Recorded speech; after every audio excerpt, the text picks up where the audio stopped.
অবশ্যই। তাহলে ট্যুরে যাওয়ার কথা ভুলে যা। তুই একা যেতে চাইলে শুধু আম্মু কেন, আমিও রাজি না।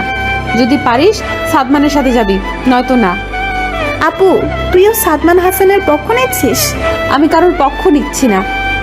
কামরুলের ব্যাপারটা না থাকলে আমি তোকে একা যাওয়ার কথাই বলতাম, কিন্তু এখন আমার সাহস হচ্ছে না তোকে একা ছাড়তে। আপু, আমি একেবারে লক্ষ্মী একটা মেয়ের মতো থাকবো সেখানে। তুই কিভাবে থাকবি না থাকবি সেটা আমার জানার বিষয় না। যেহেতু তোর মনে হচ্ছে যে সাদমান আম্মুকে কিছু একটা বলেছে, তাহলে তুই সরাসরি সাদমানের সাথে কথা বলে সবকিছু মিটমাট করে নে। এদিকে আমি কিছু বলবো না। ইসরাতের হাতে ফোন ধরিয়ে দিয়ে মিসরাত চলে গেল। সাদমানের নম্বরে ডায়াল করে দিয়েছে ইসরাত। রিং হচ্ছে। উপায়ন্তর না দেখে এখন সাদমানের সাথে কথা বলতেই বাধ্য হলো ইসরাত। Good morning. বলো মিসরাত। আমার সকালটা পুরো নষ্ট করে দিয়ে এখন আপনি মর্নিং বলতে আসছেন? এই তুমি ফোন ধরার সাথে সাথেই ঝগড়া শুরু করে দাও কেন? যার কপালে গিয়ে পড়বে তার তো 12টা বাজিয়ে ছাড়বে। মানে মানুষ শুরুতে তো একটু স্বাভাবিক সুরে কথা বলে, এরপর না হয় তেরা কথা বলে। আর তুমি তো শুরুই করো তেরা কথা দিয়ে। ও থেকে যে আসে এসব ঝগড়টে মেয়ে সকল। ওই, আপনি ঝগড়া নিয়ে পড়েছেন, আর এদিকে যে নিজের বাসায় বসে বসে আমার ভোলা ভালা আম্মুর কানে কিসব কুবুদ্ধি ঠুকিয়ে আমার সর্বনাশ করেছেন সেটা। আমি কুবুদ্ধি দিই না, আন্টি আমার কাছে সেচে পরামর্শ চায়। কারণ আন্টি বুঝতে পেরেছেন আমি সবসময় সঠিক পরামর্শ দিই। উনি আমার বুদ্ধির উপর কোনো সন্দেহ রাখেন না। নিজের প্রশংসা নিজে পরে করবেন। আমি ভালোই ভালোই বলছি, আম্মুকে কি বলেছেন জানি না, তবে কথা ফিরিয়ে নিন। কাউকে কোনো ব্যাপারে রাজি করাতে হলে মানুষ তার মন গলানোর জন্য, তাকে খুশি করার জন্য চেষ্টা করে। আর এই এক অদ্ভুত প্রাণী দেখছি যে কিনা হুমকি দুমকি দিয়ে কাউকে রাজি করাচ্ছে তার সিদ্ধান্ত পরিবর্তনের জন্য। তো আপনি কি আশা করেছেন আপনার পেছনে পেছনে আবার ঘুরবো আমি? আপনার পায়ে পড়ে থাকতে হবে? এরকম আমি কখনো করব না। ঠিক আছে, করো। আমার কি, ট্যুরে তুমি যেতে পারবে না, আমার তো আর কিছু না। ফোন কেটে দিল সাদমান। মুখ ফুলিয়ে ফোনের দিকে তাকিয়ে আছে ইসরাত। আপন মনে ভাবতে লাগলো ছেলেটা এখন চাচ্ছেটা কি। অনেক ভেবে চিনতে ইসরাত ঠিক করলো সাদমানের সাথে তার সরাসরি কথা বলা প্রয়োজন। যদিও তার বিন্দুমাত্র ইচ্ছে নেই সাদমানের সাথে কথা বলার, কিন্তু এখন পরিস্থিতি চাপে পড়ে করতেই হবে। দুপুরে খাওয়া দাওয়া সেরেই চলে গেল সাদমানের বাসার উদ্দেশ্যে। শুধু লিফট দিয়ে 3 তলা উপরে উঠতে হয়েছে। এই যা, দরজার সামনে দাঁড়িয়ে আগে বাগে নিজের মনকে শান্ত এবং শক্ত করে নিল ইসরাত। মাথা যথেষ্ট ঠান্ডা রাখতে হবে। যত বিরক্তিকর পরিস্থিতি উৎপন্ন হোক না কেন, ট্যুরে যাওয়া নিশ্চিত করতে হলে এই বান্দাকে রাজি করাতেই হবে। জোরে একটা শ্বাস নিয়ে আবারও ছাড়লো ইসরাত। Calling bell বাজালো। কয়েকবার বাজতেই দরজা খুলে দিল এক ভদ্র মহিলা। হ্যাঁ, উনি সাদমানের আম্মু। আরে ইসরাত যে, আয় আম্মু। তুই তো কতদিন ধরে আমাদের বাসায় আসিস না। আমি তো ভেবেছিলাম আমাদের বোধহয় ভুলেই গিয়েছিস। তোর এই মা এর সাথে কথা বলতে ইচ্ছে হয় না বুঝি? আন্টি, আসলে পরীক্ষা চলছিল তো এতদিন, তাই একটু ব্যস্ত ছিলাম গো। আমি জানি তোর পরীক্ষা প্রায় 10-12 দিন আগেই শেষ। এখন আমার সাথে মিথ্যা কথা বলতে শিখে গেছিস। জিভে দাঁত দিয়ে কামড় দিল ইসরাত। সেটা দেখেই হেসে ফেললেন পারভিন সুলতানা। ইসরাতকে নিজের মেয়ের মতো আদর করেন উনি। সাদমান ওনার একমাত্র সন্তান। খুব শখ ছিল ওনার একটা মিষ্টি মেয়ে সন্তানের, কিন্তু সেটা আর ওনার কপালে ছিল না। তাই মিসরাত এবং ইসরাত দুজনকে তিনি অত্যধিক স্নেহ করেন। তবে মিসরাত থেকে ইসরাতের প্রতি টানটা বোধ হয় একটু বেশি ওনার। তুই ছাড়া সম্বোধন করে না একদমই। এমনকি এটাও বলে দিয়েছে যাতে ওনাকে মা বলে মনে করে ইসরাত আর মিসরাত। যদিও দুজনে কেউই এখনো মা বলে সম্বোধন করতে পারেনি, তবে পারভিন সুলতানাকে দুজন ভীষণ ভালোবাসে। এতদিন পর্যন্ত প্রায় সময়ই ইসরাত সাদমানের বাসায় এসে বসে থাকতো। কোনো কারণ না থাকলেও বসে থাকতো। পারভিন সুলতানার সাথে অনেক কথা বললেও মূল উদ্দেশ্য ছিল সাদমানের জন্য, তাকে দেখার জন্য, তার সাথে কথা বলার জন্য। তবে সেদিনের পার্কের ঘটনার পর থেকে সেসব সবকিছুই করা ছেড়ে দিয়েছে ইসরাত। অনেকদিন পর আজ সে এই বাসায় এসেছে শুধু সাদমানের সাথে টুরি নিয়ে কথা বলার জন্য। কিন্তু তার মাঝে এই পরিবর্তন কেন ঘটলো? হঠাৎ হুট করেই কেন সাদমানের বাসায় আসা বন্ধ করে দিল তা পারভিন সুলতানা জানেন না। বলেই তাকে উক্ত প্রশ্নটা করলো। ধরা পড়ে এখন চুপ করে গেছিস, থাক আর লজ্জা পেতে হবে না। মায়ের কাছে আবার লজ্জা কিসের? ইয়ে মানে আন্টি, সাদমান ভাই কি বাসায় আছেন? দরজা খুললাম আমি, তোকে প্রশ্ন করেছি আমি, আর তুই সাদমানের কথা জিজ্ঞেস করছিস? না না, সেরকম কিছু না আন্টি। তোমাকে আর কি জিজ্ঞেস করবো বলো তো? তুমি সব সময় এতটা হাসি খুশি হয়ে থাকো যে কিছু জিজ্ঞেস করার আর বাকি থাকে না। যা কিছু হয়ে যাক না কেন, তোমার এই মুখের হাসি সব সময় বজায় রাখো তুমি। তাই তোমাকে কিছু জিজ্ঞেস করারও থাকে না, কারণ আমি জানি আমার আন্টি সব সময় বিন্দাস থাকে। হয়েছে পাকামো, আয় সোফায় গিয়ে বস, দুপুরের খাবারটা খেয়ে যা। আন্টি, আমি মাত্র খেয়ে এসেছি, পেট একেবারে ভরা, বিশ্বাস করো একটুও জায়গা নেই। তা বললে তো হবে না, আমার বাসায় এসে খালি মুখে যেতে পারবি না, কিছু হলেও তো খেতে হবে। ঠিক আছে, অল্প করে একটু ভাত আনবে, যাই রান্না করেছো সেখান থেকে যে কোনো একটা পদ আনবে, ভাত ঠিক এক মুঠো। আচ্ছা, রান্না আর একটু বাকি আছে, তুই বস, না হয় সাদমানের সাথেই দেখা করে যা আয়। তার কথা জিজ্ঞেস করছিলি তখন? উনি রুমেই আছেন? হ্যাঁ আছে তো, রুমেই, কিন্তু এখন কি করতেছে জানি না, গিয়ে দেখে আয়। পারভীন সুলতানা রান্নাঘরে চলে গেল। সাদমানের রুমের দিকে অগ্রসর হলো ইসরাত। দরজা কি বন্ধ না খোলা বুঝতে পারতেছে না। কয়েকবার টোকা দিল, কেউ খুললো না দরজা। হ্যান্ডেল ধরে একটু ধাক্কা দিতেই দরজা খুলে গেল। ইসরাত বুঝতে পারলো সাদমান দরজা আবজা দিয়ে রেখেছিল, কিন্তু দরজা খুলে ভিতরে ঢুকে কাউকে দেখতে পেল না ইসরাত। ওয়াশরুমের ভেতরে পানির আওয়াজ হচ্ছিল। ইসরাত আসার পরপরই বন্ধ হয়ে গেল। সাদমান কি তবে গোসল করছে? কথাটা মাথায় আসতেই রুম থেকে বের হতে উদ্যত হলো ইসরাত। তবে তার আগেই ওয়াশরুমের দরজা খুলে গেল। ট্রাউজার পরে উন্মুক্ত বক্ষে মাথার চুলগুলো টাওয়ার দিয়ে ঝাড়তে ঝাড়তে বের হচ্ছে সাদমান। সেদিকে তাকিয়ে কয়েকবার ডুব গেলে আবার অন্যদিকে ফিরে গেল ইসরাত। তাড়াতাড়ি দরজার সামনে চলে গেল রুম থেকে বের হওয়ার উদ্দেশ্যে। এই এই দাঁড়াও, তুমি আমার রুমে এখন কি করছো? সাহস তো কম না, পারমিশন নিয়ে ঢুকেছো আমার। দপ করে ইসরাতের ঠান্ডা মাথায় আগুন জ্বলে উঠলো। তবে নিজেকে শান্ত রেখে সাদমানের দিকে না তাকিয়েই সে জবাব দিল, পারমিশন নেওয়ার জন্য একটা মানুষের দরকার লাগে। আমি কি আপনার রুমের বিছানা আর টেবিল চেয়ার থেকে পারমিশন নেব? নক তো করেছিলাম ঢোকার সময়, কোনো রেসপন্স না পেয়ে দরজা হালকা ধাক্কা দিতেই খুলে গেল। আমার রুমে এসেছো কিসের জন্য? আপনার সাথে একটু কথা বলার ছিল। তো বলো, ওইদিকে ফিরে তাকিয়ে আছো কেন? একটাবার আয়নায় নিজেকে দেখুন, এরপর আশা করি আমাকে আর এই প্রশ্ন জিজ্ঞেস করতে হবে না। হ্যাঁ দেখলাম আয়নায় নিজেকে। তো দাঁতে দাঁত পিষে ইসরাত বলল, একটা টি শার্ট বা কিছু পরে নিন দয়া করে। তোমার জন্য এখন নিজের বাসায় একটু স্বাচ্ছন্দ্য থাকতে পারবো না? মানে? মানে প্রচুর গরম পড়েছে আজকে।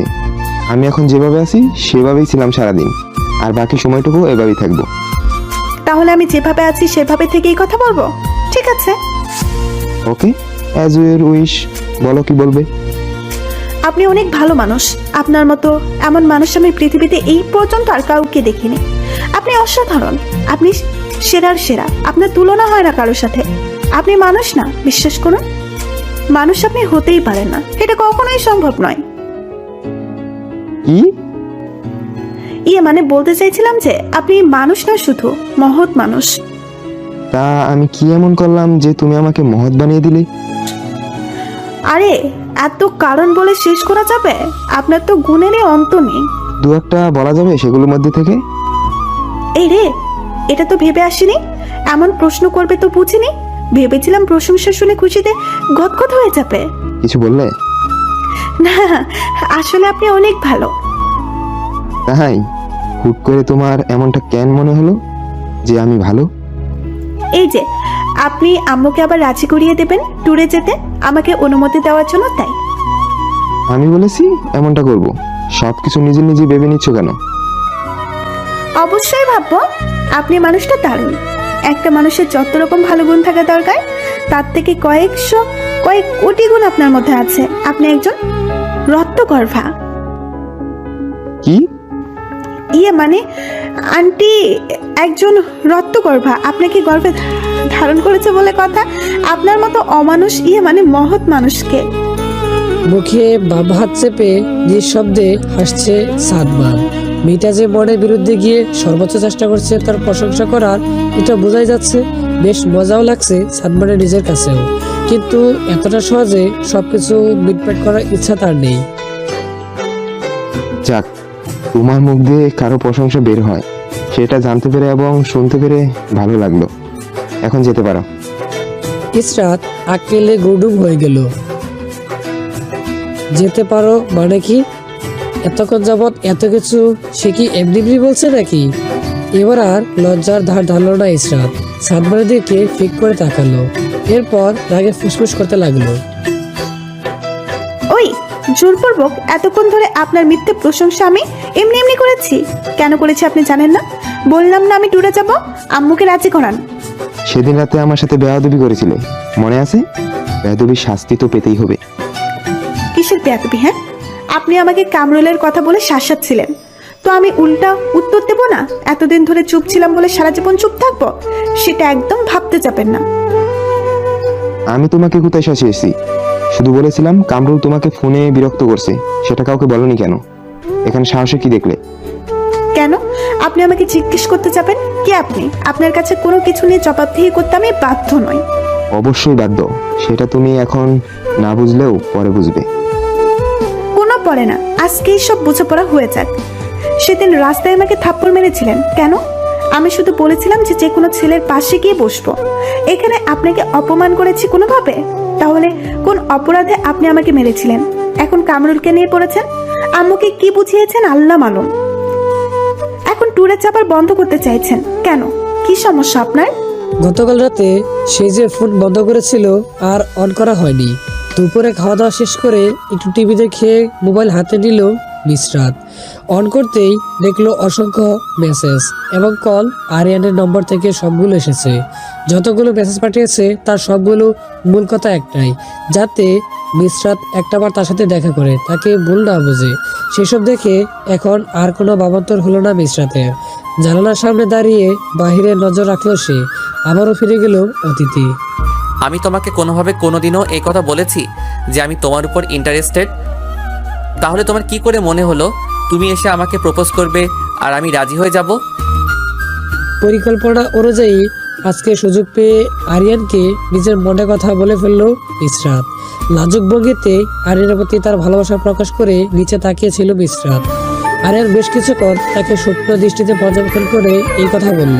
তাতে ইসরাতের মনে জমে থাকা সকল লজ্জা উবে গিয়ে যেন মন খারাপের জন্ম দিল। করুজ্জকে সে তাকালো আরিয়ানের দিকে। আপনার আমাকে পছন্দ হয়নি? পৃথিবীতে সকলের সকলকে পছন্দ হবে এমন কোনো কথা আছে কি? কেন, আমি দেখতে ভালো না? কাউকে পছন্দ করার মতো এটাই একমাত্র কারণ হতে পারে না। তাহলে? তুমি এখনো ইম্যাচিওর মিস্টার। এসব তোমার আবেগ ছাড়া আর কিছুই না। আমি সত্যিই আপনাকে মন থেকে ভালোবাসি। তুমি একটা মিষ্টি মেয়ে, তোমাকেও আমি পছন্দ করি, কিন্তু এই পছন্দ সেই পছন্দ নয়। কেন, আপনি অন্য কাউকে পছন্দ করেন? আমার ব্যক্তিগত জীবন নিয়ে প্রশ্ন করা তোমার সাজে না মনে হয়। বলুন না, আপনি অন্য কাউকে পছন্দ করেন? আরিয়ান কিছু না বলেই চলে গিয়েছিল সেদিন। তবে মিসরাত এত সহজে হাল ছাড়েনি। সেদিন প্রথমবারের মতো আরিয়ানের কাছে নিজের মনের কথা প্রকাশ করে পাত্তা না পেলেও এরপর আরো অনেকবার চেষ্টা করেছে মিসরাত। আরিয়ান অনেকবার তাকে এটা সেটা বুঝিয়ে পাঠিয়ে দিত, কিন্তু মিসরাত সেসব কানে তুলে দিয়েও নিত না। দেখতে দেখতে কলেজ ছেড়ে ভার্সিটি ভর্তি হয়ে গেল মিসরাত। সময় পরিবর্তন হতে লাগলো। মিসরাতের মনে আরিয়ানের জন্য জমে থাকা ভালোবাসাও একটুও পরিবর্তন হয়নি। মিসরাতকে আরিয়ানের পরিবারের সবাই খুব আদর করত। আরিয়ানের ছোট বোন নুজহাত মিসরাতের থেকে 2 বছরের বড় ছিল, তবে তাদের দুজনের মধ্যে সবসময় একটা বন্ধুত্বপূর্ণ সম্পর্ক ছিল। সে বছর নুজহাতের জন্মদিন মিসরাতের পুরো পরিবার নিয়ন্ত্রিত ছিল। মিসরাত যতটুকু সম্ভব নিজেকে পরিপাটি করে জন্মদিনে পাঠিয়ে গিয়েছিল। নজর শুধু তার একজনের দিকে ছিল। আরিয়ান মানুষটা যদি একটু তার দিকে তাকায় চোখের পলকে, তবুও যেন মিসরাতের অন্তর জুড়ে প্রশান্তি ছেয়ে যায়। তবে সেদিন তার প্রশান্তির জায়গাটা অশান্তি দিয়ে ভরে গিয়েছিল, কারণ যাকে নিয়ে এত স্বপ্ন ভরেছে মনের মধ্যে নিষেধদিন তার হাত ধরেই অন্য একটি মেয়ে পার্টিতে এসেছিল। মিশ্রা জানতো না আরিয়ানের জীবনে কেউ আছে, কারণ সে 2-3 বার আরিয়ানকে জিজ্ঞাসা করলেও আরিয়ান এর কোনো সঠিক উত্তর দেয়নি। মেয়েটা আরিয়ানের হাত ধরে পার্টিতে আসার পরপরই নুজহাতের কাছে চলে এলো। কথাবার্তা অতিরিক্ত মডার্ন হওয়ায় ভাপাতে গিয়ে টা উল্টে কেমন জানি ব্যাখ্যা লাগে শুনতে। বহিবারণ কৃতজ্ঞতাপূর্ণ মুখে মেকআপের ছড়াছড়ি। এখানে যে সকল মেয়েরা আছে তারা কেউ শাড়ি তো কেউ 3 পিস পরে আছে, শুধু একটা মেয়েই ওয়েস্টার্ন ড্রেস পরে এসেছে। হেই নুস, কেমন আছো? নুজহাত খানিকটা হেসে মাথা নাড়িয়ে জানালো ভালো আছে, আর কিছু জিজ্ঞেস করলো না নিজে থেকে। মেয়েটা রীতিমতো ক্যাটওয়াক করতে করতে চলে গেল জোহরা বেগমের কাছে। সেখানে গিয়ে কি বলছে তার মিশ্রাত শুনেনি, শুধু আহত চোখে আরিয়ানের দিকে তাকিয়েছিল, কিন্তু আরিয়ান ছিল ফোনে কথা বলায় ব্যস্ত। নুজহাত আপু, মেয়েটা কে? তোমার ভাইয়ের কিছু হয়? Would be wife. তা যেন ধপ করে উঠলো মিশ্রাতে। তোমরা জানতে এই ব্যাপারে? না রে, ভাইয়ার বিয়ের কথা কয়েকদিন ধরে তুলছিল আব্বু আম্মু। দিন দশের আগে ভাইয়া এসে হুট করে বললো তার একটা মেয়েকে পছন্দ আছে। কবে থেকে সব কথা জিজ্ঞেস করে বললো বছর 3-এর। 3 বছর? আমাকে তো বললে না। কিছু বললে? হ্যাঁ, না কিছু না। তোমাদের সবার বুঝি ওকে খুব পছন্দ হয়েছে? তোমার পছন্দ হয়েছে? মানে? বলো না তোমার পছন্দ হয়েছে। না আসলে আমতামতা করে বলার দরকার নেই, তোমার পছন্দ হয়নি। ঠিক আমাদেরও তাই। এই মেয়ের ছবি যখন দেখলাম তখন আম্মু আর আমি বলছিলাম একজন আরেকজনকে যে এই মেয়েকে ভাইয়া কি দেখে যে পছন্দ করলো। অতিরিক্ত ঢং করে কথা বলতে গিয়ে বাংলা ভাষাটাকে বিকৃত করে ফেলে। আব্বুও তেমন একটা পছন্দ করেনি, তবে ভাইয়া পছন্দের উপর কখনোই আব্বু জোর করেনি। আম্মুও ছেলের পছন্দকে প্রাধান্য দিয়েছে। আমি আর কি বা বলবো বলো। আমার শরীরটা কেমন যেন খারাপ লাগছে, আমি বাসায় যাই। সে কি, কেক কাটা হলো না এখনো, কোনো সেলিব্রেশন করা হলো না, তুমি চলে যাবে কেন? তুমি না থাকলে আমার ভালো লাগবে বলো? আসলে শরীরটা বেশি খারাপ লাগছে, মাথাটা কেমন জানি করছে। তাহলে আমার রুমে গিয়ে একটু রেস্ট নিয়ে আসো। না আপু, আমি চলি গো। প্রকার দৌড়ে সেদিন সেখান থেকে চলে এসেছিল মিশ্রা। মনে হচ্ছিল তার বুকে ক্রমাগত কেউ ছুরি দিয়ে আঘাত করেছে। নুজহাতের কাছ থেকে মিশ্রা জানতে পেরেছে সেদিন পার্টিতে যে মেয়েটি আরিয়ানের সাথে এসেছিল তার নাম মোনা। আরিয়ান কেন তাকে মোনার ব্যাপারে কিছু বলেনি তা জানতে আবারও একদিন আরিয়ানের সম্মুখীন হয়েছিল মিশ্রাত।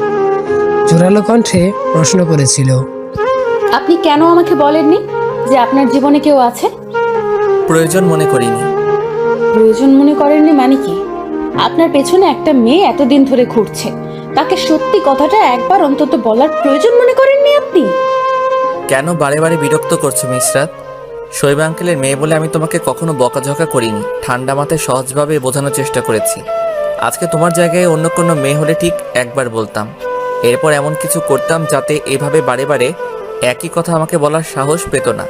তোমাকে আমি এতবার করে বলি, তুমি বোঝো না যে আমি তোমাকে চাই না? আপনি যাকে পছন্দ করেন তাকে আপনার বাবা মা বোন কেউ পছন্দ করে না, সেটা জানেন আপনি? এবার কিন্তু বাড়াবাড়ি করছো মিশরাত। আমার পারিবারিক ব্যাপারে নাক গলানোর অধিকার তোমাকে কে দিয়েছে? আমি নাক গলাচ্ছি না। নুজহাত আপু নিজে আমাকে বলেছে আন্টি আর আপু আপনার পছন্দ করা মেয়েকে পছন্দ হয়নি, আঙ্কেলও পছন্দ করেননি, শুধু আপনার কথা বিবেচনা করে চুপ করে আছে। তো তারা যেহেতু চুপ করে আছে, তুমি তাহলে বকবক করছো কেন? আপনি ওই মেয়েকে কি কারণে পছন্দ করেন একটু বলবেন? সীমা অতিক্রম করো না মিশরাত, আমার রাগ হচ্ছে, আর রাগের বহিঃপ্রকাশ দেখতে চেও না। আমি শুধু কারণ জানতে চাইছি। আপনার রাগ ওঠার মতো কি বললাম? ধরো তুমি আমাকে পছন্দ করো, কিন্তু তোমাকে অন্য একটা ছেলে পছন্দ করে, সে তোমার পিছু পিছু ঘুরছে। এখন তুমি কি তাহলে নিজের পছন্দ বাদ দিয়ে অন্য কারোর পছন্দকে গুরুত্ব দিয়ে আমাকে ছেড়ে ওই ছেলেকে বিয়ে করবে, তার সাথে সম্পর্ক তৈরি করবে? ঠিক এই ব্যাপারটাই আমার সাথে একেবারে মিলে গেছে। আমি মোনাকে পছন্দ করি, তুমি আমাকে। এখন তোমাকে আমার পছন্দ না মানে না। আমি কি এখন নিজের পছন্দ করা মানুষের সাথে সম্পর্ক করা বাদ দিয়ে যাকে আমি পছন্দ করি না তার সাথে সম্পর্কে যাব? সহজ একটা কথা তুমি বুঝতে পারছো না? সুইটহার্ট, মেয়েলি কণ্ঠ কানে আসায় মিসরাত আর আরিয়ান দুজন পিছনে ফিরে তাকালো। মোনা দাঁড়িয়ে আছে মিসরাতের দিকে, চোখ দুটো ছোট ছোট করে একবার তাকিয়ে চলে গেল আরিয়ানের কাছে। এত কৈফিয়ত দেবার কি আছে এই মেয়ের কাছে? মোনা, তুমি এখানে আসতে গেলে কেন আবার? আমি তো যাচ্ছিলাম বাসায়। এসে ভালোই করেছি, অনেকক্ষণ যাবত তোমাদের কনভারসেশন শুনছিলাম। হে ইউ, তোমার সাহস তো কম না, তুমি আমার উঠবের দিকে নজর দাও। মোনা, আমি হ্যান্ডেল করছি তো। এত ভদ্রভাবে এই মেয়ের সাথে কথা বলার কি আছে? সরাসরি থাপ্পড় দিয়ে দিতে পারছো না? থার্ড ক্লাস চত্বর সব মেয়ে কোথাকার, এসব শিখে আসে নাকি পরিবার থেকে? মোনা, কথা একটু ভেবেচিন্তে বলো। তার পরিবারকে এখানে টেনে আনছো কেন? আঙ্কেল আন্টি যথেষ্ট ভালো মানুষ। মিশরাতের পরিবারের সাথে আমাদের বহু পুরনো দিনের সম্পর্ক। তাই বুঝি তুমি তাকে কিছু বলতে পারো না? বেশ, তোমার বলতে সমস্যা, আমার তো সমস্যা নেই, আমি কেন চুপ থাকবো? আরিয়ান কিছু বলতে যাবে তার আগেই ফোনে একটা কল আসলো তার। একবার মোনা আর মিসরাতের দিকে তাকিয়ে ফোন কানে লাগিয়ে হাঁটতে হাঁটতে বেশ কিছুটা সামনে চলে গেল। এই মেয়ে, তুমি জানো তুমি যাকে প্রপোজ করতে এসেছো যোগ্যতায় তার ধারে কাছেও তুমি নাই? আরিয়ান হক কোনো সেই ছেলে না যে তোমার মতন একটা রাস্তার মেয়েকে বিয়ে করতে যাবে। অবশ্য তোমাদের মতো মেয়েদের তো কাজই হচ্ছে কি করে আরিয়ানের মতো ছেলেকে পটানো যায়, সেই ধান্দা নিয়েই তো ঘুরতে থাকো সারাদিন। তোমার মতো মেয়েরা এইসব করে নিজেদের অবস্থান শক্তপোক্ত করে। বেহায়া মেয়ে কোথাকার। পরিবারকে নিয়ে কথা তোলায় মিসরাতের মেজাজ এমনিতেই তঙ্গি। সে তখনই একটা জবাব দিত, তবে তার আগে আরিয়ান জবাব দিয়ে দিয়েছিল বলে সে তখনও চুপ ছিল। তবে এবার আর নিজেকে শান্ত রাখতে পারছে না মিসরাত। রাস্তার মেয়ে কারা জানেন? আর সভ্য পরিবারের মেয়ে কারা জানেন? প্রথমটা আপনি আর দ্বিতীয়টা আমি। শুধুমাত্র ছোটখাটো জামা কাপড় পরলে, হাই হিল পরলে, মুখে আটা ময়দা ঘষে রাখলে আর অতিরিক্ত স্মার্ট সাজতে গিয়ে বাংলা ভাষাকে বিকৃত করে ফেলা মেয়েরা রাস্তার মেয়ে হয়। অবশ্য আক্ষরিক অর্থে বলতে গেলে আপনাকে রাস্তার মেয়েদের সাথে তুলনা করে আমি তাদের অপমান করছি। রাস্তাঘাটে অনেক মেয়ে দেখবেন যারা ঠিকঠাক মতো পোশাক পরতে পারে না, ছেঁড়া ফাড়া পোশাক পরে, কারণ তারা পড়তে বাধ্য হয়, তাদের অর্থনৈতিক সামর্থ্য নেই বলে। অথচ আফসোস, আপনার মতো মেয়েরা ধনাঢ্য পরিবারে জন্মগ্রহণ করেও ভিখারিদের মতো পোশাক পরে। একটু আগে কি বললেন? আমি আরিয়ানকে পটানোর ধান্দায় আছি। আমার মতো মেয়েরা এসব করেই নিজের অবস্থান শক্তপোক্ত করে। হাসালেন। শরীর দেখিয়ে কে কাকে পটানোর ধান্দায় আছে সেটা একজন নিরপেক্ষ সুস্থ মস্তিষ্কের মানুষকে এখানে এনে জিজ্ঞেস করুন, জবাব পেয়ে যাবেন। বয়সে আমার থেকে বোধহয় কমপক্ষে 3 বছরের বড় হবেন, অথচ আপনার পোশাক আশাক আর একটা 5-6 বছরের বাচ্চার মতো। লজ্জা লাগে না আমাকে বেহায়া বলতে? আপনি নিজেকে একবারও আয়নায় দেখেছেন? আরিয়ানকে আমি ভালোবাসি, তাকে ভালোবেসে জয় করতে চাই, আপনার মতো ছোটখাটো পোশাক পরে শরীর দেখিয়ে নয়। আপনি কেমন মেয়ে সেটা আমি খানিকটা হলেও আন্দাজ করতে পেরেছি। আরিয়ান আপনার কয় নাম্বার? মানে মানে আপনি আরিয়ানের কাছে প্রথম এসেছেন সেটা যে নয়, এটা আমি খুব ভালো করেই জানি। আপনার মতো সস্তা পোশাক পরিহিতা মেয়েদের দিকে ছেলেরা তো ঘেঁষবেই, তাদের তো একার দোষ দিয়ে লাভ নেই। মোনা চোখ মুখ শক্ত করে দাঁড়িয়ে আছে। খুব ভাব নিয়ে এসেছিল মিসরাতকে কিছু বলবে বলে, কিন্তু এখন সব হাওয়া। মিসরাত তার বাসার উদ্দেশ্যে পা বাড়ালো। কয়েক কদম এগোতেই হুট করে থেমে গেল। এরপর মোনার দিকে পিছন ফিরে তাকালো। একটা কথা জেনে রাখবেন, মিসরাত বিনতে সুয়েব চাইলেই ছোটখাটো পোশাক পরে আপনার থেকে বেশি ছেলেদের নিজের পেছনে ঘোরাতে পারে, কিন্তু সে এটা কখনোই করবে না, কারণ তার পরিবার থেকে সে শিক্ষা পায়নি। আমি চাইলেই আপনি হতে পারি, কিন্তু আপনি চাইলেই আমি হতে পারবেন না, কারণ লজ্জা নারীর ভূষণ, নারীর সম্ভ্রম তার অহংকার, আর সেই সম্ভ্রম একবার চলে গেলে সেটা আর কখনোই ফিরে আসে না। মিসরাত, তোমার কি মন খারাপ? কয়েকদিন ধরে তোমাকে দেখছি কেমন মনমরা হয়ে থাকো, আগের মতো হাসি খুশি দেখি না। না আপু, আসলে সামনে ইয়ার ফাইনাল এক্সাম তো তাই। আরিয়ানদের বাসার ছাদে বসে আছে মিসরাত আর নুজহাত। দুজনের হাতেই বাদামের ঠোঙ্গা। নুজহাত বাদাম খাচ্ছে আর মিটিমিটি হাসছে। আপু কি হয়েছে বলো তো? তোমার মুখে স্নিগ্ধ মিষ্টি এই হাসির রেশ কিসের? হাসি মুখে মাথা নত করে না, বোধক মাথা নাড়ালো নুজহাত। আপু কিছু একটা তো হয়েছেই, বলো না গো, প্রেমে টেমে পড়লে নাকি আবার? কথাটা একান্তই মিসরাত আন্তাজে বলেছিল, তবে তার আন্তাজ বোধ হয় মিথ্যে না। বাদামের ঠোঙ্গা পাশে রেখে দু হাতে মুখ ঢেকে ফেলল নুজহাত। আপু সত্যি? কে কে বলো না। মুখ থেকে হাত নামাচ্ছে না নুজহাত। ও আপু বলো না গো, প্লিজ প্লিজ প্লিজ। ইশতিয়াক। সত্যি? ইশতিয়াক ভাইয়া জানে? আমি বলিনি এখনো, সে তো নাই, আমি অপেক্ষা করছি তার থেকে সংকেত পাওয়ার। আমার নিজে থেকে বলতে লজ্জা লাগে। ইশতিয়াক ভাইয়া তোমাকে পছন্দ করে? মানে তোমরা দুজন দুজনকে পছন্দ করো? আমি তো ইশতিয়াককে চাই, কিন্তু তার মনের খবর তো জানি না রে। এই কথা আর কাউকে জানিয়েছো? তুমিই প্রথম। আব্বু আম্মুকে বলতে সাহস পাচ্ছি না, ভাইয়াকে বলে দেখবো কিনা ভাবছি। নুজহাত, সম্বোধন কানে আসায় মিসরাত আর নুজহাত ফিরে তাকালো ছাদের দরজার বরাবর। আরিয়ান টি শার্ট আর ট্রাউজার পরে প্যান্টের দু পকেটে হাত গুজে দাঁড়ানো। কি ভাইয়া? তোকে আম্মু ডাকছে। জলপাইয়ের আচার খাবি নাকি বলেছিলি? আম্মু বানিয়ে রেখেছে। নুজহাত হাসি মুখে ছাদ থেকে চলে গেল। মিসরাত আরিয়ানের দিকে তাকিয়ে মিসরাতের চোখে চোখ পড়ায় আরিয়ান মুখ ফিরিয়ে চলে যেতে নিল। আরিয়ান? থমকে দাঁড়ালো আরিয়ান। মিসরাত তার নাম ধরে সম্বোধন করেছে। আরিয়ানের সামনে গিয়ে তার মুখ বরাবর দাঁড়ালো আরিয়ান। সূর্যের তীব্রতা এখনো পুরোপুরি যায়নি। সেই তীব্রতায় আরিয়ান মিসরাতের দিকে তাকিয়ে স্পষ্ট বুঝতে পারলো তার চোখ দুটো ছলছল করছে। শুধু একটাবার বলে দাও না প্লিজ, মোনাকে এমন কারণের জন্য ভালোবাসো যেটা আমার মধ্যে নেই। তোমার স্পর্ধা দেখে আমি স্তম্ভিত না হয়ে পারছি না। এবার নাম ধরে ডাকছো তুমি আমাকে, তাও তুমি বলে। এটা আমার প্রশ্নের উত্তর নয়। মোনার সাথে আমার দীর্ঘদিনের পরিচয়। সে এবং আমি একজন আরেকজনকে ভালো বুঝি। আমাদের মধ্যে আন্ডারস্ট্যান্ডিং অনেক ভালো। তার সাথে আমার বৈবাহিক জীবন সুখের হবে বলে আমি আশাবাদী। হয়েছে? পেয়েছো তোমার উত্তর? সবসময় আমরা যা দেখি, যা বুঝি বা যা শুনি তা হয়তো সত্য হয় না আরিয়ান। দৃশ্যমান সত্যের পেছনে কখনো কখনো অদেখা কোনো সত্য থাকতে পারে। জানো তো, আব্বু সবসময় তোমার প্রশংসা করে তোমার ব্যক্তিত্ব নিয়ে। আমিও ভাবতাম এতদিন সেটা সত্য, কিন্তু এখন প্রশ্ন উদয় হয় মনে, সন্দেহ হয় তোমার ব্যক্তিত্বের উপর। How dare you! আসলেই মোনা ঠিক বলেছে। তোমাকে আমি কখনো কড়া ভাষায় কিছু বলিনি বলে তুমি যাচ্ছে তাই করে যাচ্ছ, যাচ্ছে তাই বলে যাচ্ছ। আমার ব্যক্তিত্ব নিয়ে প্রশ্ন করার তুমি কে?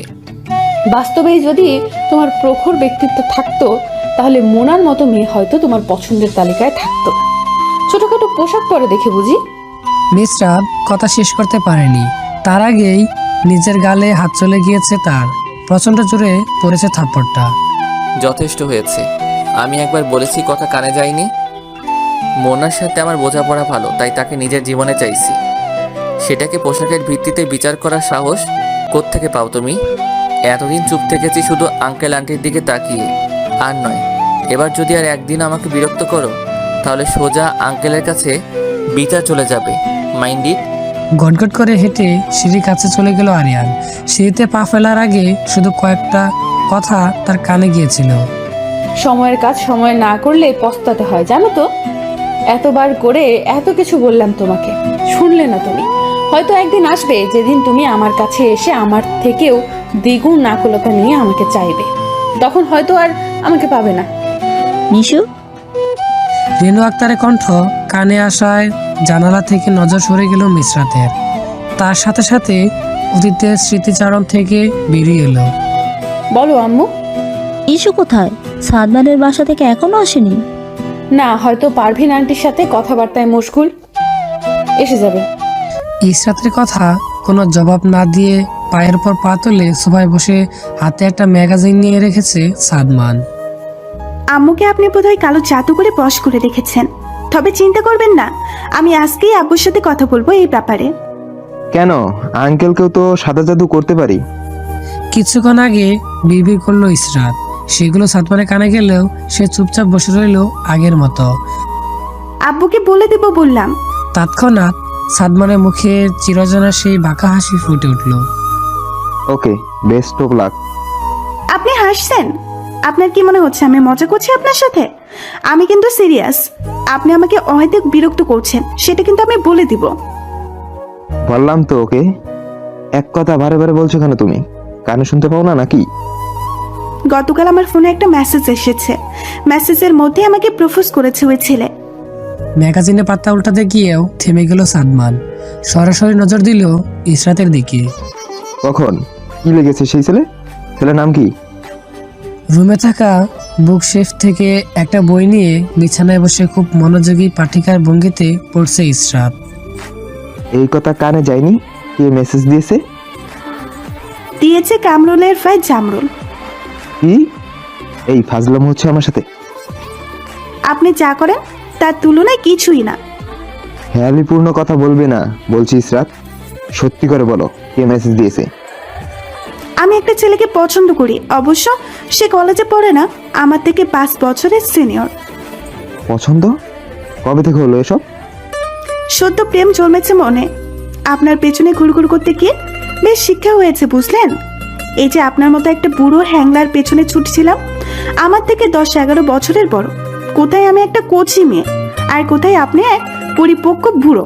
আপনার সাথে আমার যায়। তাছাড়া আপনি তো চোখে দেখতে পান না ঠিক মতো। এই যে সবসময় চোখে চশমা পরে থাকেন, আমার চোখে কোনো ডিফেক্ট নেই।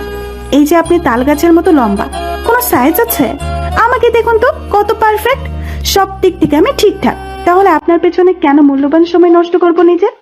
আজ পর্যন্ত কতগুলো প্রপোজাল পেয়েছি আপনি জানেন? চেনেন তো শুধু এক কামরুলকে। কি করে চেনেন সেটাও অবশ্যই একটা প্রশ্ন।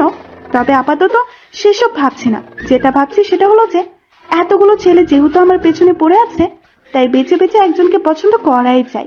তো সবকিছু মিলিয়ে ভেবে দেখলাম জামরুলকে, মানে নওশাদকে আমার ব্যাপক মনে ধরেছে। কলেজ ছেড়ে কয়েক মাসের মধ্যে ভার্সিটিতে উঠে যাব। গায়ে একটু হাওয়া লাগাতে হবে না বলুন? ভাবলাম এই শহরে কোনো এক ভার্সিটির স্টুডেন্টকে ধরি, তাহলে প্রেম করতে বেশ সুবিধা হবে। আমার আবার এই শহর ছেড়ে আব্বু আম্মু আর আপুকে ছেড়ে কোথাও পড়তে যাওয়ার ইচ্ছে নেই। এই শহর থেকেই পড়ার ইচ্ছে। তাহলে আমার বুদ্ধিটা জম্পেশ হলো না বলুন? এতক্ষণ যাবৎ বইয়ের দিকে তাকিয়ে থাকতে থাকতে সবগুলো কথা বলেছিল ইসরাত।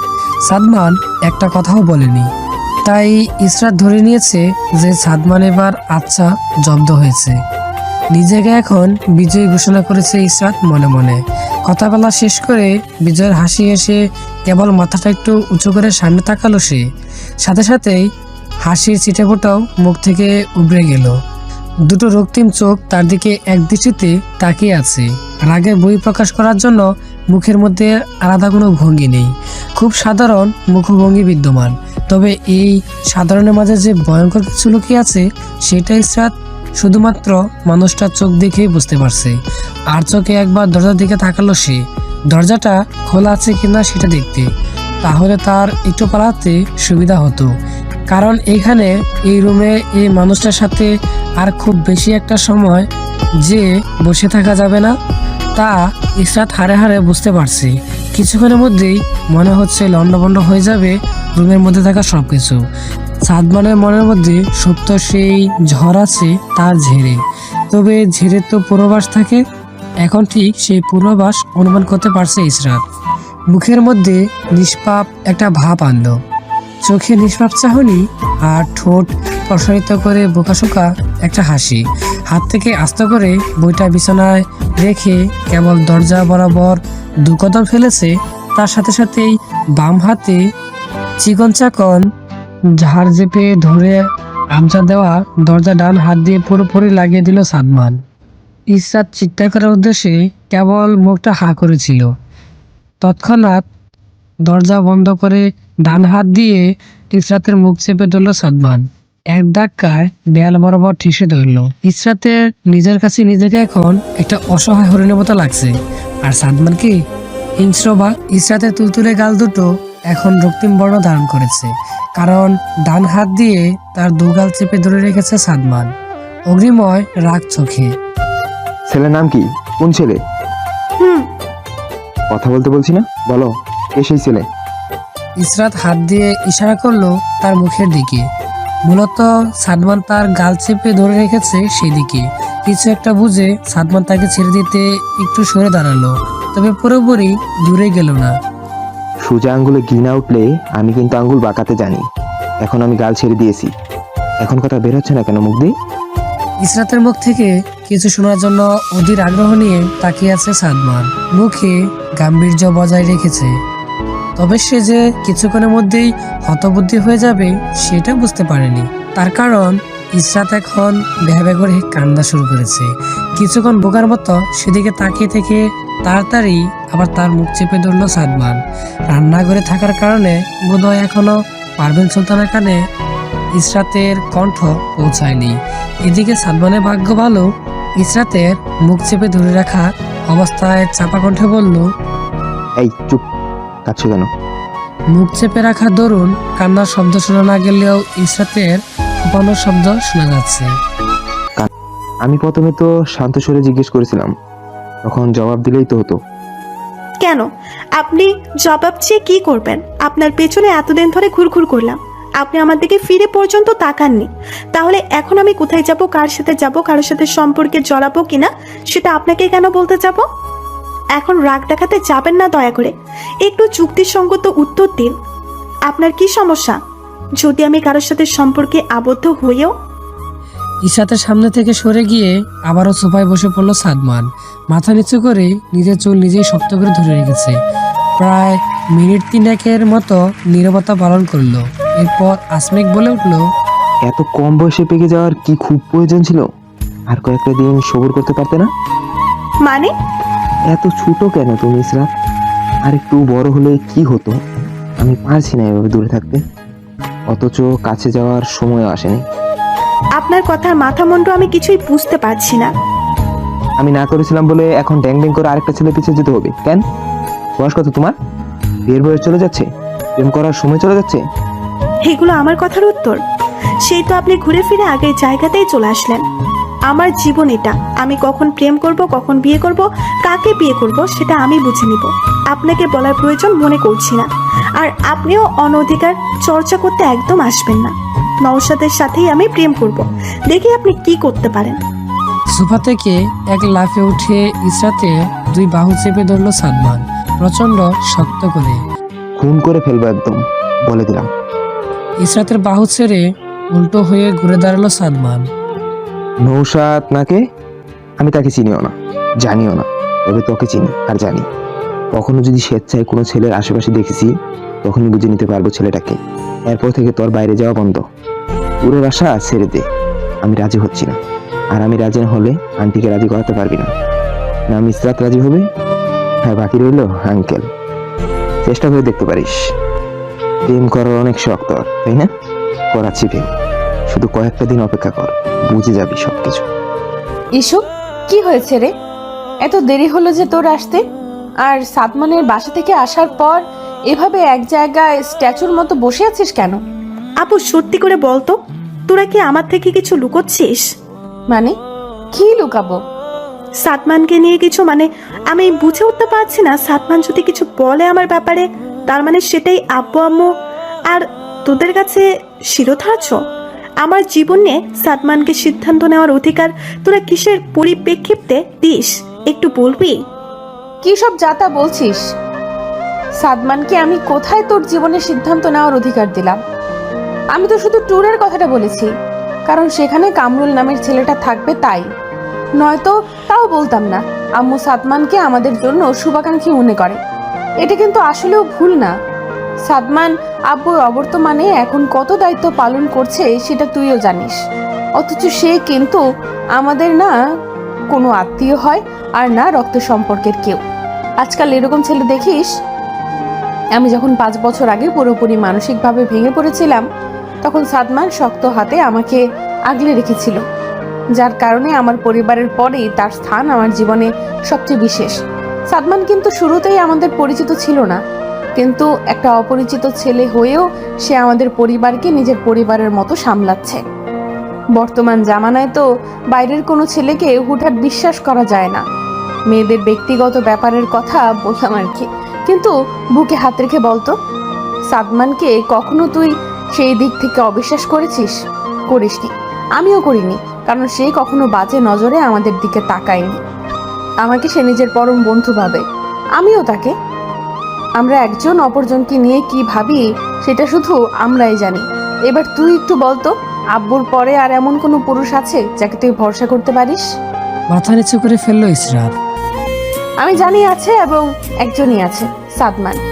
আম্মু ঠিক সেই ভরসা করেই সাদমানের কথায় গুরুত্ব দেয়। আব্বুও হয়তো তাই। হ্যাঁ, এটা ঠিক যে ইদানিং সে কেমন অদ্ভুত ব্যবহার করছে তোর সাথে। তার মনোভাব পরিবর্তন হয়ে যাচ্ছে তোর প্রতি। এইটার কারণ আমারও অজানা, কিন্তু উত্তর আমি নিয়েই নিব তার থেকে। তবে দেখ, কামরুলকে সেটা সাদমান না বললে আমরা কেউ জানতাম না। আমার থেকে বেশি আমার বোনের নিরাপত্তার দিকে যে ছেলেটার নজর রাখে, তাকে আমি কি করে সন্দেহ করব? চুপ করে রইল ইসরাত। ইস্যু? সাদমানের সাথে আজ পর্যন্ত তোর ঠিক কি কি কথা হয়েছে সেগুলো সব আমাকে বলতে পারবি? কামরুলের ব্যাপারটাও খোলাসা কর, একেবারে প্রথম থেকে। গাড়িতে বসে আছে মিসরাত আর সাদমান। গন্তব্য হলো তাদের কর্মক্ষেত্র। সাদমান অনেকটা চুপচাপ আছে আজকে। মিসরাতের নজরে এলোয়নি সেই ব্যাপারটা। কিছু ভাবছো মনে হচ্ছে? না, তেমন কিছু না। ইসরাতকে তুমি পছন্দ করো সেটা বলতে কি সমস্যা? হুট করেই গাড়িতে ব্রেক কষলো সাদমান। চোখ দুটো ছোট ছোট করে ফিরে তাকালো মিসরাতের দিকে। মানে আমাদের দু বোনের নিরাপত্তার কথা তুমি ভাবো, সেটা বুঝলাম। তার জন্য তুমি ইস্যুর দিকে নজর রাখছো, সেটাও বুঝলাম। তুমি তার নিরাপত্তার জন্য তার সাথে ট্যুরে যেতে চাইছিলে, সেটাও বুঝলাম। অনেক কিছু বুঝলাম, আবার কিছুই বুঝলাম না। গাড়িতে ওঠার পর মিরর গ্লাসে আমার বোনের দিকেই কেন তোমার নজর যায়? সে ঘন ঘন ফোন হাতে নেয় বলে আম্মুকে বললে তার উপর নজর রাখার জন্য। রাস্তায় সে শাড়ি পরে সেজেগুজে বের হলে তোমার রাগ হয়। কোনো ছেলের সাথে কথা বলে তুমি সহ্য করতে পারো না। ইস্যু ছোট, এখনো অনেক কিছু বোঝে না, তবে আমি কিছুটা হলেও বুঝি। কামরুল নামের ছেলেটা তার পেছনে কলেজে ভর্তি হওয়ার পর থেকেই লেগেছিল। এরপর একদিন কলেজ থেকে হুট করে গায়েব। ফিরল প্রায় মাসখানেক পর, সেটাও হসপিটাল থেকে। শারীরিকভাবে সে আহত ছিল। 1 মাস পর যখন কলেজে এসেছিল তখনও ঠিকঠাকভাবে হাঁটতে পারতো না। এরপর থেকে ইস্যুর সাথে আর কথা বলতো না। কেন হুট করে এসব কি করে হলো? কামরুলকে তো আমরা কেউ চিনতাম না, তাই আমাদের কারোর তাকে নিয়ে কিছু করার বা বলার প্রয়োজনই আসে না, বা প্রশ্নই আসে না।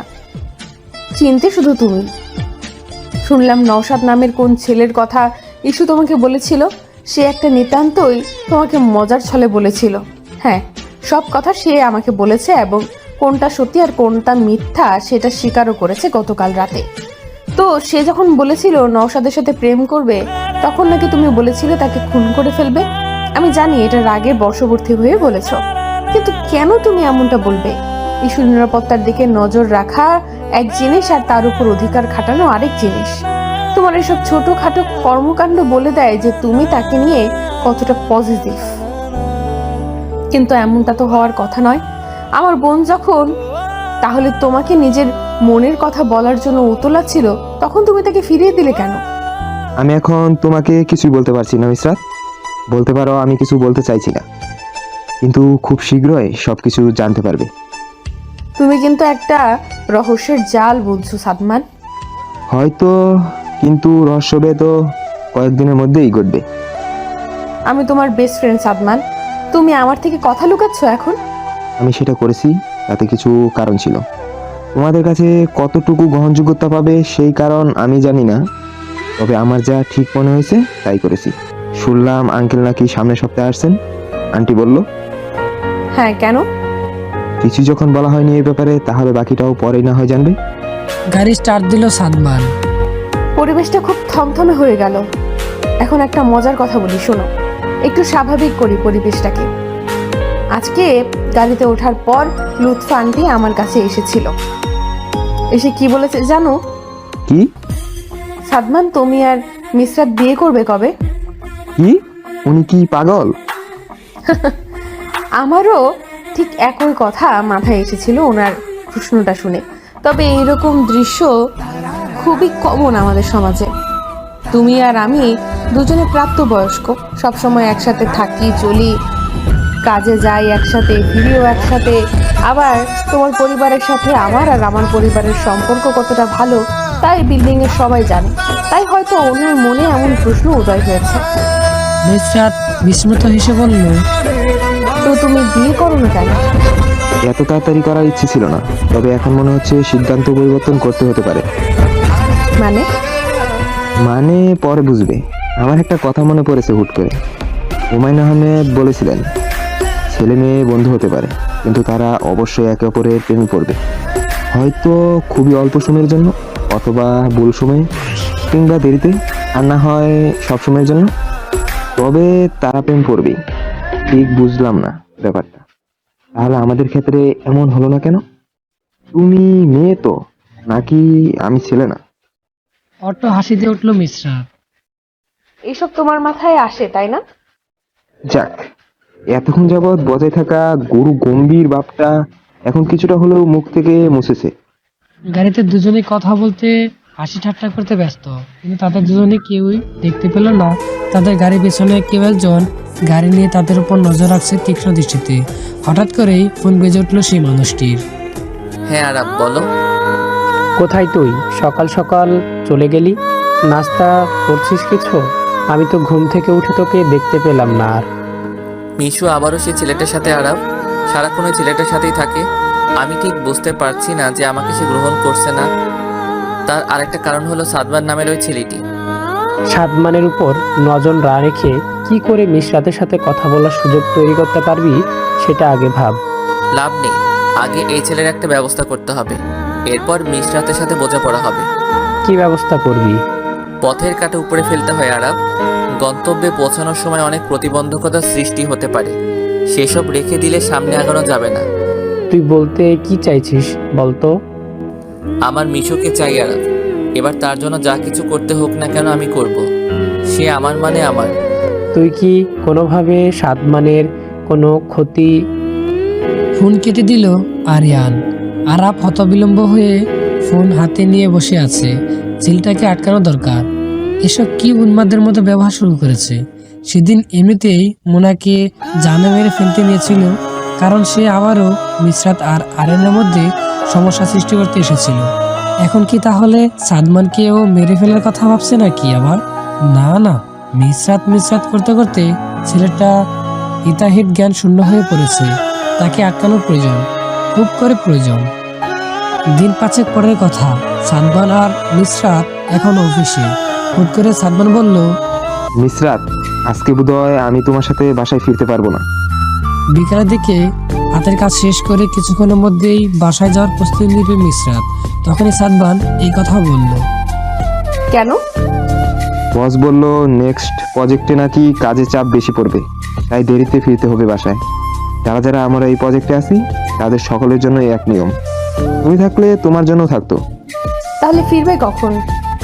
এই তো কাজ শেষ করে ফিরতে ফিরতে রাত 10টা বা তার থেকে একটু কম বাজবে। 9টার উপর তো হবেই। ঠিক আছে, কি আর করার, আমি রিক্সা করে চলে যাব। একা যেও না মিসরাত, তোমার জন্য বড্ড চিন্তা হয়। আমি ছোট বাচ্চা না তো সাদমান, অতিরিক্ত চিন্তা করো তুমি। এতদিন করতাম না, কিন্তু ভুলে যেও না আরিয়ান হক এখনো তোমার পিছু ছাড়েনি। সে তোমাকে এর আগেও জোর করে গাড়িতে করে তুলে নিয়ে গিয়েছিল যেদিন আমাদের পার্কে ঘুরতে যাওয়ার কথা ছিল সেদিন। তখন তো দিনের বেলা ছিল, তবুও সে দুঃসাহস দেখিয়েছে। আর যখন তুমি বাসায় ফিরবে তখন তো সন্ধ্যা। আচ্ছা, আমি না হয় শেফালিকে সাথে করে নিয়ে যাব। তার বাসা তো আমার বাসায় যাওয়ার রাস্তাতেই পড়ে। তাকে একসাথে যাওয়ার অফার দিলে আশা করি রাজি হবে। আচ্ছা, পৌঁছে ফোন দিও। রাত এখন প্রায় 8:30। ইসরাত বিকালের দিকে তার এক বান্ধবীর বাসায় গিয়েছে। বলেছিল সন্ধ্যা 7টা কি 7:30টার মধ্যে ফিরে আসবে, তবে এখনো তার আসার নাম নেই। তার উপরে সব থেকে চিন্তার বিষয় হলো তার ফোন বন্ধ। এদিকে কিছুক্ষণ আগে থেকেই শুরু হয়েছে প্রবল ঝড় বৃষ্টি। মিসরাতের বাসায় ইলেকট্রিসিটিও চলে গেছে। এই পাড়ায় বেশিরভাগ বাসাবাড়িতেই এখন ইলেকট্রিসিটি নেই। পরিবেশ অনেকটাই থমথমে, নীরব এবং অন্ধকার। রেনু আক্তার কান্নাকাটি শুরু করে দিয়েছেন রীতিমতো। বারে বারে আল্লাহর নাম স্মরণ করছেন। মিসরাতের মনেও অশান্তি শুরু হয়েছে। নিজের বোকামের উপর নিজে রাগ হচ্ছে এখন তার। ইসরাত যে বান্ধবী বাসায় গিয়েছে তার ফোন নাম্বারও রাখা হয়নি, নয়তো সেখানে ফোন করা যেত। এখন তো কোনো উপায় দেখতে পারছে না। এই মিশু, মেয়েটার কি হলো? হ্যাঁ, এই অন্ধকার বৃষ্টি বাদলের রাতে কোনো বিপদে পড়লো না তো? আম্মু প্লিজ কেঁদো না, আল্লাহ ভরসা, কিছু হবে না আমাদের ইস্যুর। আমি না হয় বের হয়ে দেখছি। তুই কি বের হবি? যে অবস্থা শুরু হয়েছে বাইরে, সামনে এগানোর কোনো অবস্থা আছে নাকি? ইস্যুকে এমনিতেই পাচ্ছি না, এরপর যদি তোকে না পাই। তুই বরং থাক, আমি বের হচ্ছি।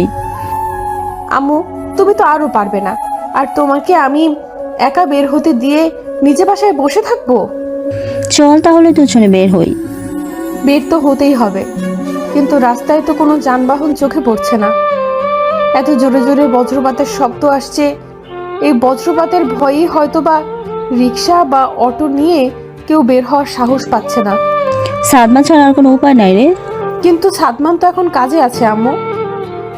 এই প্রজেক্টে যারা আছে তাদের সাথে বসের পার্সোনাল মিটিংও আছে। সে তো মনে হয় না এখন ফোন ধরবে। যদিও পারভিন সুলতানাকে সাদমান বলে দিয়েছে আজকে আসতে দেরি হবে, তবুও ওনার ফোন দেওয়া থেমে নেই।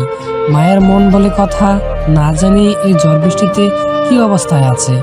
আসলেই অবস্থা খুব বেশি একটা সুবিধার না। সাদমান অফিস থেকে বের হয়ে গাড়িতে তো উঠেছে, কিন্তু এই অবস্থায় গাড়ি চালাতে ব্যাপক ব্যাগ পেতে হচ্ছে। শার্ট হালকা ভিজে গিয়েছে, হাতে পানি লেগে আছে। তার সাথে পারভিন সুলতানার ক্রমাগত ফোন। সাদমান আশ্বস্ত করলো যেন চিন্তা থামছে না ওনার। হুট করেই সাদমানের গাড়ি ব্রেক করতে হলো, কারণ তার সামনে একটি কালো রঙের গাড়ি এসে থেমে গেছে। তার কাছাকাছি গাড়িটা অবস্থান করছে না, বেশ খানিকটা দূরেই আছে। নিরিবিলি ছন্ন বৃষ্টি দরুন সেই গাড়িতে বসে থাকা মানুষটার চেহারা দেখতে পারছে না সাদমান। গাড়ির হর্ন বাজিয়ে চলছে সে ক্রমাগত, কিন্তু যখন গাড়িটার কোনো নরণচরণ দেখলো না, তখন সে বুঝতে পারলো ইচ্ছে করে এমনটা করেছে গাড়িতে বসে থাকা মানুষটি। মেজাজ ক্রমাগত খারাপ হচ্ছে সাদমানের। এই অবস্থায় কোথায় তার বাড়ি ফেরার তাগাদা, আর এই মানুষটা তাকে খামোকা আটকে রেখেছে। গাড়ি থেকে নেমে গেল সাদমান। উদ্দেশ্য হলো সেই গাড়ির সামনে যাওয়া। তবে সে তার গাড়ি থেকে নেমে মাঝ রাস্তায় দাঁড়ানোর পরপরই ওই গাড়িতে বসে থাকা মানুষটি গাড়িটাতে বিপজ্জনক গতি সঞ্চার করে তার দিকে ক্রমাগত ছুটে আসছে। সাদমানের একেবারে পায়ের কাছে এসে গাড়িটা থেমেছে। যেরকম গতি সঞ্চার করা ছিল গাড়িতে, তাতে সাদমানের মনে হয়েছিল হয়তো গাড়িতে বসা লোকটি তাকে মারার উদ্দেশ্যে আসছে। বেশ বিচলিত হয়ে গিয়েছিল সে। যখন গাড়িটা তার থেকে কিছুটা দূরে ছিল, ভাবছিল নিজের গাড়িতে আবার উঠে বসবে কিনা। তবে সেসব ভাবতে ভাবতে গাড়ি নিচে থেকেই থামিয়ে দিয়েছে লোকটি। চোখে চশমা পরা থাকা, বৃষ্টির পানিতে সবকিছু ঘোলাটে দেখছে সাদমান। তাই নিজে চশমা খুলে ফেললো সে। তবে চশমা খুলে তাকাতে না তাকাতেই দেখলো তার সামনে গাড়ি দরজা খুলে বেরিয়ে এসেছে আরিয়ান, দাঁড়িয়ে আছে। হঠাৎ এই একটা পরিবেশে আরিয়ানকে দাঁড়িয়ে থাকতে দেখে বেশ অবাকই হলো সাদমান। কথোপকথন শুরু করার উদ্যোগ আরিয়ানই গ্রহণ করলো। মিশুর জীবন থেকে সরে যাও। ফুস করে একটা শ্বাস ছাড়লো সাদমান। এই ছেলে তাহলে এসব বলতে এসেছে? আজকে এই আবহাওয়াতেই বলতে হবে এসব? যত সব উটকো ঝামেলা। শুনতে পেরেছো আমার কথা? মিশুকে ছেড়ে দাও, তার থেকে দূরে থাকো। ও ভাই, আপনার কি আসলে মাথায় সমস্যা? হ্যাঁ, মানে পাগল নাকি আপনি? আমার মা ওইদিকে আমার জন্য চিন্তায় অস্থির হয়ে আছে, আমি আছি বাসায় ফেরা তাগিদে, আর আপনি মাঝ রাস্তায় গাড়ি আটকিয়ে এসব ফালতু কথা বলতে আসছেন। তোমার জন্য ফালতু হতে পারে, কিন্তু আমার জন্য আমার জীবনের সব থেকে গুরুত্বপূর্ণ কথাগুলোর মধ্যে এটি একটি। আপনি এতটা নির্লজ্জ কেন? হ্যাঁ, সেদিন রাস্তায় সবার সামনে অপমানিত হয়ে ইসরাতের হাতে জনসমক্ষে থাপ্পড় খেয়ে আন্টি পা জারা দিয়ে রাস্তায় ফেলে দেওয়ার পরও আবার এই মুখ নিয়ে আমার কাছে আসছেন ওই একই মানুষের বিষয়ে কথা বলতে। আমি কি সেটা তোমাকে বলার প্রয়োজন মনে করছি না। যা বলেছি তাই করো। আদেশ দিচ্ছেন মনে হচ্ছে। যা ভাবো তাই। সাদমান হাসান যার তার অনুরূত রাখে না। আদেশ তো কোন ছাড়, যেভাবে এসেছেন সেভাবে কেটে পড়ুন। আমি কিন্তু ফাইজলামও করছি না। আলবাত আপনি ফাজলামো করছেন। আপনার মতো বেকার মানুষেরা এরকমই করতে পারে। কাজকর্ম আপনার হয়তো নেই, আমার আছে। পাপের ব্যবসায় আপনি কাজ জুটে গেছে, তবে এত ভালো কপাল আমার না। সারাদিন যথেষ্ট খাটাখাটি গিয়েছে, এখন বাড়ি ফিরতে হবে। আপনার মতো কাজকর্ম ফেলে কারোর পিছু পিছু ঘোরার সময় আমার নেই। শেষবারের মতো বলছি, মিসরাতের থেকে দূরত্ব বজায় রাখো। আরিয়ানের এই কথা বারবার শুনতে শুনতে এবার সত্যিই মেজাজ বিগড়ে যাচ্ছে সাদমানের। 2-3 কদম এগিয়ে আরিয়ানের বরাবর গিয়ে দাঁড়ালো সাদমান। একতলীয়ভাবে দুজন সমউচ্চতা সম্পন্ন, তাই মুখোমুখি দাঁড়ানোর ফলে একজনের মুখে আরেকজন মুখ বরাবর। আরিয়ানের চোখে চোখ রেখে সাদমান বলল, মিসরাতের থেকে দূরত্ব যদি বজায় রাখতে হয় সেটা আপনি রাখবেন, আমি না। কারণ বিগত 5 বছর যাবৎ তাকে আগলে রাখার দায়িত্ব আমি পালন করছি। সেই 5 বছর যা তার জীবনের সবচেয়ে কঠিন সময় এই পর্যন্ত।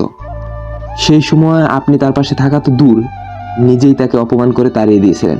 যখন সে খারাপ সময়ের মধ্যে দিয়ে যাচ্ছিল তখন আপনাকে পাইনি, তখনই আমি ছিলাম তার সাথে। তখন থেকে এখন অবধি সেই আমি আছি। মিসরাত আপনাকে ভুলে একটা স্বাভাবিক জীবনে আস্তে আস্তে ফিরতে চাইছে, এটা বুঝি সহ্য হচ্ছে না আপনার? তাই আবার চলে এসেছেন তার জীবনে গন্ডগোল বাঁধাতে। আমি কোনো গন্ডগোল বাঁধাতে আসিনি, নিজের করা ভুলগুলো শুধরে নিয়ে মিশুকে নিজের জীবনে আবার ফিরিয়ে নিয়ে যেতে এসেছি। আপনি কতটুকু ভুল শুধেছেন সেটা মিসরাত আমাদের সবাইকে বলেছে সেদিন রেস্টুরেন্টে আপনার সাথে দেখা করতে যাওয়ার পরে। পুরাতন প্রেমিকার সাথে বদ্ধ ওয়াশরুমে দাঁড়িয়ে ফষ্টি নষ্টি করেছিলেন, এরপরও আপনি বলছেন নিজের ভুল শুধরাতে এসেছেন। কোন সাহসে মিসরাতকে নিজের জীবনে আবার চাইছেন আপনি? আপনার সেই যোগ্যতা আছে? টাকা পয়সা বা সামাজিক প্রতিপত্তির ভিত্তিতে হয়তো যথেষ্ট আছে, কিন্তু সব থেকে বড় যোগ্যতায় আপনার নেই, চারিত্রিক যোগ্যতা। মুখ সামলে আমার চরিত্র নিয়ে প্রশ্ন তোলার স্পর্ধা দেখাতে যেও না, ফল ভালো হবে না। কি ফল খারাপ হবে শুনি? সত্যি শুনতে তে তো সবারই লাগে। কিসের সত্যি? হ্যাঁ, আরে মোনাকে আমি সেদিন ডাকিনি, সে জোর করে। এতটুকু বলে থেমে গেল আরিয়ান, এরপর হুট করে তাকালো। অদ্ভুত, আমি তোমাকে জবাবদিহিতা কেন করতে যাচ্ছি? You are no body.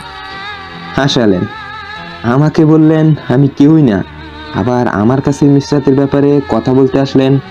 যাই হোক, আপনার কথা বলা শেষ।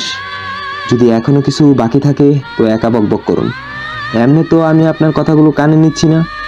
পাগলের পলাপ ভেবে উড়িয়ে দিচ্ছি, আর রাত 10টার দিকে বৃষ্টিতে ভিজে আমি কোনো পাগলের পলাপ শুনতেও চাই না।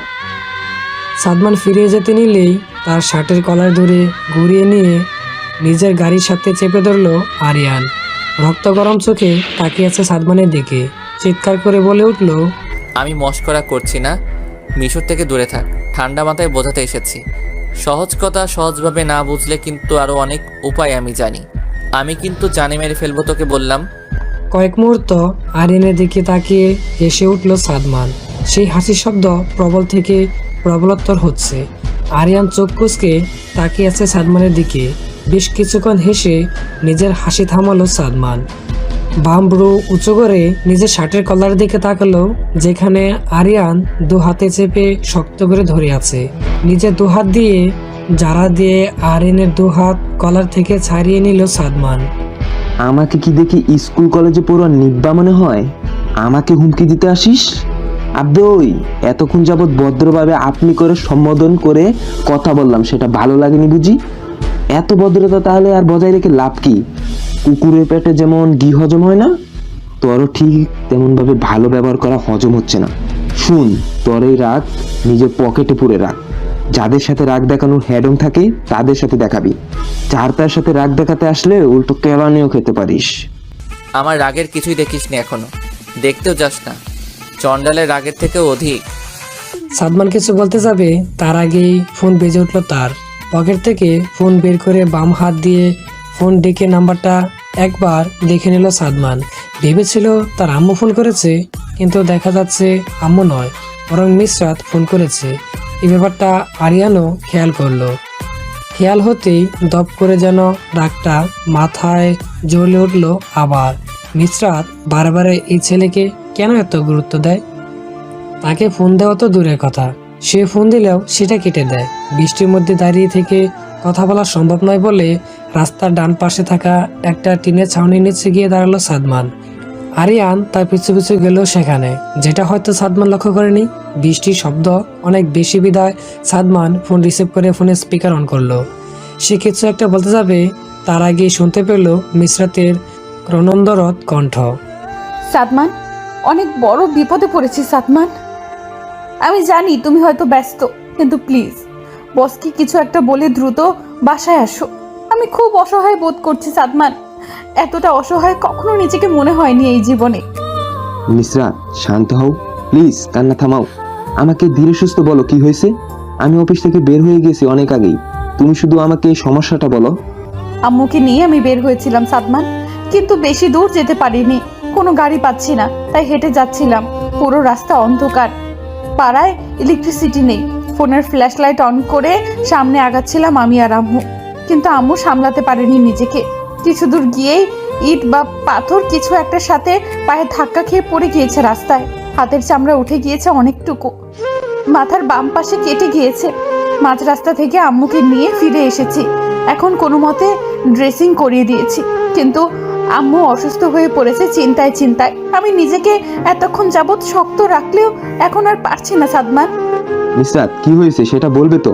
এত রাতে তোমাদের বাইরে বের হওয়ার কি প্রয়োজন পড়লো? কিছু লাগলে আমি আসা পর্যন্ত অপেক্ষা করতে পারতে, আমি নিয়ে আসতাম। কোনো জিনিস লাগবে না সাদমান, মানুষ লাগবে। ইস্যুকে লাগবে সাদমান। থমকে গেল সাদমান। পরবর্তীতে ঠিক কি বলা উচিত সে বুঝতে পারছে না। হ্যালো সাদমান, শুনেছো আমার কথা? কি? মিসরাত, আমি উদয় বৃষ্টির কারণে ঠিক মতো কথাটা শুনতে পারিনি। কি লাগবে? আমার বোনকে লাগবে সাদমান। ইস্যু সেই বিকেলে তার বান্ধবীর বাসায় গিয়েছে, এখনো ফেরার নাম নেই। আমার বোনটার সাথে উল্টো পাল্টা কিছু হয়নি তো সাদমান? ফোন হাতে রেখে অবিশ্বাস্য চোখে দু কদম পিছিয়ে গেল সাদমান। অপর প্রান্ত থেকে মিসরাত বারে বারে তাকে ডেকে চলছে। সাদমান, হ্যালো, শুনতে পাচ্ছ আমার কথা? কিছু বলছো না কেন? হ্যালো সাদমান। এতক্ষণ যাবৎ কি কি কথা হয়েছে তার সবটুকু শুনেছে আরিয়ান। সাদমানের দিকে অবাক চোখে তাকিয়েছে সে। যে ছেলেটা এতক্ষণ তার সাথে এভাবে কথার পিঠে কথা বলে যাচ্ছিল, এখন তার হাত কাঁপছে। সাদমানের কাঁপা হাত থেকে দ্রুত ফোন নিয়ে নিজের কানে লাগালো আরিয়ান। হ্যালো মিশু। কে? মিশু, আমি আরিয়ান। আপনি আপনি সাদমানের সাথে কি করছেন? তার ফোন আপনার কাছে কেন যাবে? মিশু, এখন এসব বলার সময় না, বিপদের সময় পুরাতন কথা ঘাটতে নেই। আমাকে একটু বলো যে ইসরাত কোথায় গিয়েছিল, কোন বান্ধবীর বাসা, বাসা কোথায়, বা বাসায় যাওয়ার রাস্তাই বা কোনটা? আমার কিচ্ছু জানতে হবে না, শুনেছেন আপনি? আপনার সাহায্যের কোনো দরকার নেই আমাদের। দয়া করে আমাদের পারিবারিক ব্যাপারে নাক গলাতে আসবেন না। আমার কথা আমাকে ফেরত দিচ্ছ? সমস্যা নেই, যা ইচ্ছে বলো। তবে এখন বোকা রাগ দেখিও না মিশু। এখন ইসরাতকে খোঁজা প্রয়োজন। আবেগী না হয়ে বাস্তবটা চিন্তা করো, নিজের বোনের জন্য হলেও। মিশু প্লিজ চুপ থেকো না, বলো আমাকে। প্রায় 30 মিনিট যাবৎ কামরুলের উপর প্রহার চলছে। তাকে এলোপাতারি মারছে সাদমান। খানিকটা সময় আগের কথা, দরজায় ঠকঠক আওয়াজ শুনে কামরুলের বাবা দরজা খুলে দেন। কে এসেছে সেটা দেখার আগেই ওনার পাশ কাটিয়ে মানুষটা ভেতরে চলে যায়। এরপরই নিজের ছেলের গলার আওয়াজ শুনতে পান তিনি। মূলত ছেলের চিৎকারের আওয়াজ। দৌড়ে গিয়ে সেখানে গিয়ে দেখেন ওনার ছেলেকে। এইমাত্র আসা ছেলেটা তাকে বেদম প্রহার করছে। তার সাথে সাথে একটা কথাই শুধু মুখ দিয়ে বের হচ্ছে, ইসরাত কোথায়? ইসরাতকে কোথায় আটকে রেখেছিস বল। বেচারা কামরুলের অবস্থা খুব খারাপ। যতই কাকুতি মিনতি করছে ছেড়ে দেওয়ার, ততই যেন সাদমানের প্রহর করার মাত্রা বেড়ে চলছে। এ কি, কে তুমি? হ্যাঁ, আমার ছেলেকে মারছো কেন? আপনার ছেলেকে জিজ্ঞেস করুন ইসরাত কোথায়। চুপচাপ সব সত্যি স্বীকার করতে বলুন, নয়তো কিছুক্ষণ পর ছেলের জানাজা পড়া লাগবে। কামরুলের আব্বুর সাদমানের কথা শুনে যেন এখনই জান বেরিয়ে যায় অবস্থা। ইশরাতকে? আমার ছেলের সাথে তার কি সম্পর্ক বাবা? আমি তো কিছুই জানি না। এখন আপনাকে বলার সময়টুকু আমার নেই। নিজের ছেলের জীবনের মায়া যদি থাকে তাহলে আমাকে সত্যিটা বলতে বলুন। ভাই, আমারে আর মাইরেন না ভাই, সত্যি বলছি। আমি ইশরাতের কোনো খবর জানি না। আমি তো তার সাথে কয়েকদিন ধরে কথাবার্তাই বলি না। এখন ট্যুরে যাওয়ার কয়েকদিন আগে শুরু করেছিলাম একটু সাহস করে কথা বলা। কথা শেষ করতে না করতেই কামরুলের পিঠে আর লাথি মারল সাদমান। ও মা, ভাই মাইরেন না, আমার কথাটা শোনান। আমি তার সাথে যোগাযোগ করা আবার বন্ধ করে দিয়েছি। আপনার হুমকি পাওয়ার পরে আর তার সাথে কথা বলার সাহস আমার আর হয় নাই। আর তাকে কিডন্যাপ করার মতো দুঃসাহস দেখাবো এত বড় কলিজা আমার হয় নাই এখনো ভাই। কসম ভাই, আমি জানি না সে কোথায় আছে। সাদমান পুনরায় কামরুলকে কিছু জিজ্ঞাসা করার আগে তার ফোন বেজে উঠল। মিসরাত ফোন দিয়েছে। হ্যালো মিসরাত, তুমি চিন্তা করো না, আমি যেভাবে হোক যেভাবে থেকে হোক ইসরাতকে নিয়ে আসবই। তাকে ছাড়া বাসায় ফিরছি না আমি। তুমি প্লিজ চিন্তা করো না, আন্টিকে একটু শান্ত হয়ে থাকতে বলো। সাদমান, আমার কথাটা তো শুনবে একবার। ইস্যুকে পাওয়া গিয়েছে সাদমান। হ্যাঁ সত্যি বলছো? কোথায় ছিল সে? কেমন আছে এখন? কোনো সমস্যা হয়নি তো? সে শারীরিকভাবে অক্ষত এবং নিরাপদ আছে। তবে আজকে যেই কাণ্ডজ্ঞানহীনতার পরিচয় দিয়েছে, শুধু একবার আসুক বাসায়। আজকে তার একদিন তো আমার যতদিন লাগে। আম্মু রীতিমতো লাঠি পেটা করার প্রস্তুতি নিচ্ছে। মানে কোথায় সে এখন? তার বান্ধবীর বাসায়। আরিয়ান হক সেখানে গিয়েছে, ইস্যু সেখানেই আছে। আমাদের ফোন দিয়েছে আরিয়ান, বলল ইস্যু নাকি তাদের সাথে আসতে রাজি হচ্ছে না, তাই তোমাকে ফোন দিলাম। তুমি এখন কোথায়? কামরুলের দিকে নিচে তাকিয়ে দেখলো সাদমান। বেচারা এখনো সাদমানের পায়ের নিচে, তার বুকের উপর পা দিয়ে এখনো চেপে ধরে রেখেছে সাদমান। কাতর চোখে সাদমানের দিকে তাকিয়ে আছে, একটু ছাড়া পাওয়ার আশায়। পা সরিয়ে নিল সাদমান। ধুর, এতক্ষণ যাবৎ শুধু শুধু একটা নিরপরাধ ছেলেকে কি মারটাই না মারল সে। কামরুলের বাবার দিকে একবার তাকিয়ে চোখ নামিয়ে নিল সে। একটু আগে যে মানুষটাকে বলেছিল নিজের ছেলের জানাজা পড়াতে হতে পারে। দূর, এভাবে বলা ঠিক হয়নি, এতটা উত্তেজিত হওয়া ঠিক হয়নি, কিন্তু সে করবেই বাকি। শত হলেও ব্যাপারটা ইসরাতকে নিয়েছিল। ক্ষমা করবেন আঙ্কেল, ভুল হয়ে গিয়েছে। কামরুলকে নিচে থেকে তুলে বিছানায় বসিয়ে আবারও গাড়ি নিয়ে বের হয়ে গেল সাদমান। মিসরাত ফোনে মেসেজ করে দিয়েছে ইসরাতের বান্ধবীর বাসার ঠিকানা। ইসরাত, আমি তোমাকে বাসায় পৌঁছে দিয়ে আসবো নিরাপদে। তোমার আম্মু আর আপু খুবই উতলা হয়ে আছে তোমাকে দেখার জন্য। আপনাকে কি বলেছি তা শুনতে পান না? আমি যাব না আপনার সাথে কোথাও। আপনার সাহায্য নেওয়ার থেকে সারা রাত আমার বান্ধবীর বাসায় থেকে যাওয়াটা হাজার গুণে ভালো। এখানে আমি নিরাপদে থাকবো অন্তত। আমি তো তোমার কোনো ক্ষতি চাই না ইসরাত, নিরাপত্তার কথা কেন তুলছো? যার কারণে আমার বোন কষ্ট পায়, তার থেকে বড় দুশ্মন আমার জীবনে দুটো নেই। আপনাকে আমি দু চোখে দেখতে পারি না, জানেন আপনি? বেরিয়ে যান এখান থেকে। ইসরাতের বান্ধবী সমত তার বাসার লোকজনের সামনে ইসরাতের কাছে থেকে অপমানিত হচ্ছে আরিয়ান। কষ্ট পেলেও এই অপমান সহ্য করা ছাড়া আর কিছুই করেনি আরিয়ানের। মিসরাতকে পাওয়ার জন্য তার যত অপমান সহ্য করতে হোক না কেন সে করবে। একটু আগে যখন ইসরাতের খবরটা মিসরাতকে সে ফোনে জানিয়েছিল, তখন মিসরাতের কণ্ঠে খুশির স্পন্দন সে শুনেছে। এই ছোট্ট ব্যাপারটা তার জীবনে এখন অনেক বড় কিছু। মিসরাতের মুখে এতটুকু হাসির বিনিময়ে সে তার জীবন দিয়ে দিতেও প্রস্তুত। শোনা গেল গাড়ির আওয়াজ, চোখে পড়ল সাদমানের গাড়ি। গাড়ি থেকে নেমেই এক দৌড়ে ইসরাতের বান্ধবীর বাসায় চলে আসলো সাদমান। ইসরাত লক্ষ্য করে দেখল সাদমানের এখন বেহাল দশা, বৃষ্টিতে ভিজে একাকার হয়ে গিয়েছে। পুরো শরীর বেয়ে পানির ফোঁটা পড়ছে মেঝেতে, শার্টের টাই আলগা করা, কলার এলোমেলো চুলগুলো সামনে এসে পড়ে আছে। পুরো চেহারায় বৃত্তির ভাব স্পষ্ট। ধীর পায়ে হেঁটে ইসরাতের সামনে গিয়ে দাঁড়ালো সাদমান। কাপা কাপা হাত দুটো দিয়ে ইসরাতের মুখমণ্ডল স্পর্শ করলো। কিছুক্ষণ তার দিকে তাকিয়ে রইল। ইসরাতের সাদমানের দিকে তাকিয়ে এখন একটা বিষয় বেশ খটকা লাগছে। তার চোখ বেয়ে পানি পড়ছে মনে হচ্ছে। এটা কি বৃষ্টির পানি নাকি? ইসরাত আর কিছু ভাবার অবকাশ পেল না। রুমে উপস্থিত সবার দিকে একবার তাকিয়ে ইসরাতের হাতটা ধরে হাঁটা দিল সাদমান। সোজা গিয়ে গাড়িতে নিয়ে বসালো ইসরাতকে, নিজেও বসলো।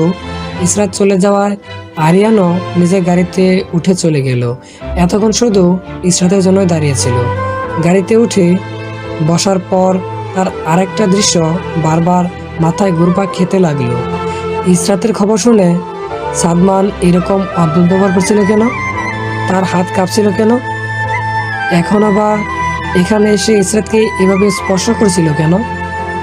ইসরাতের সাথে যদি সাদমানের সম্পর্ক থাকে, তাহলে ইসরাতের প্রতি তার এতটা কেয়ার কেন? তবে কি কোথাও একটা ভুল হচ্ছে?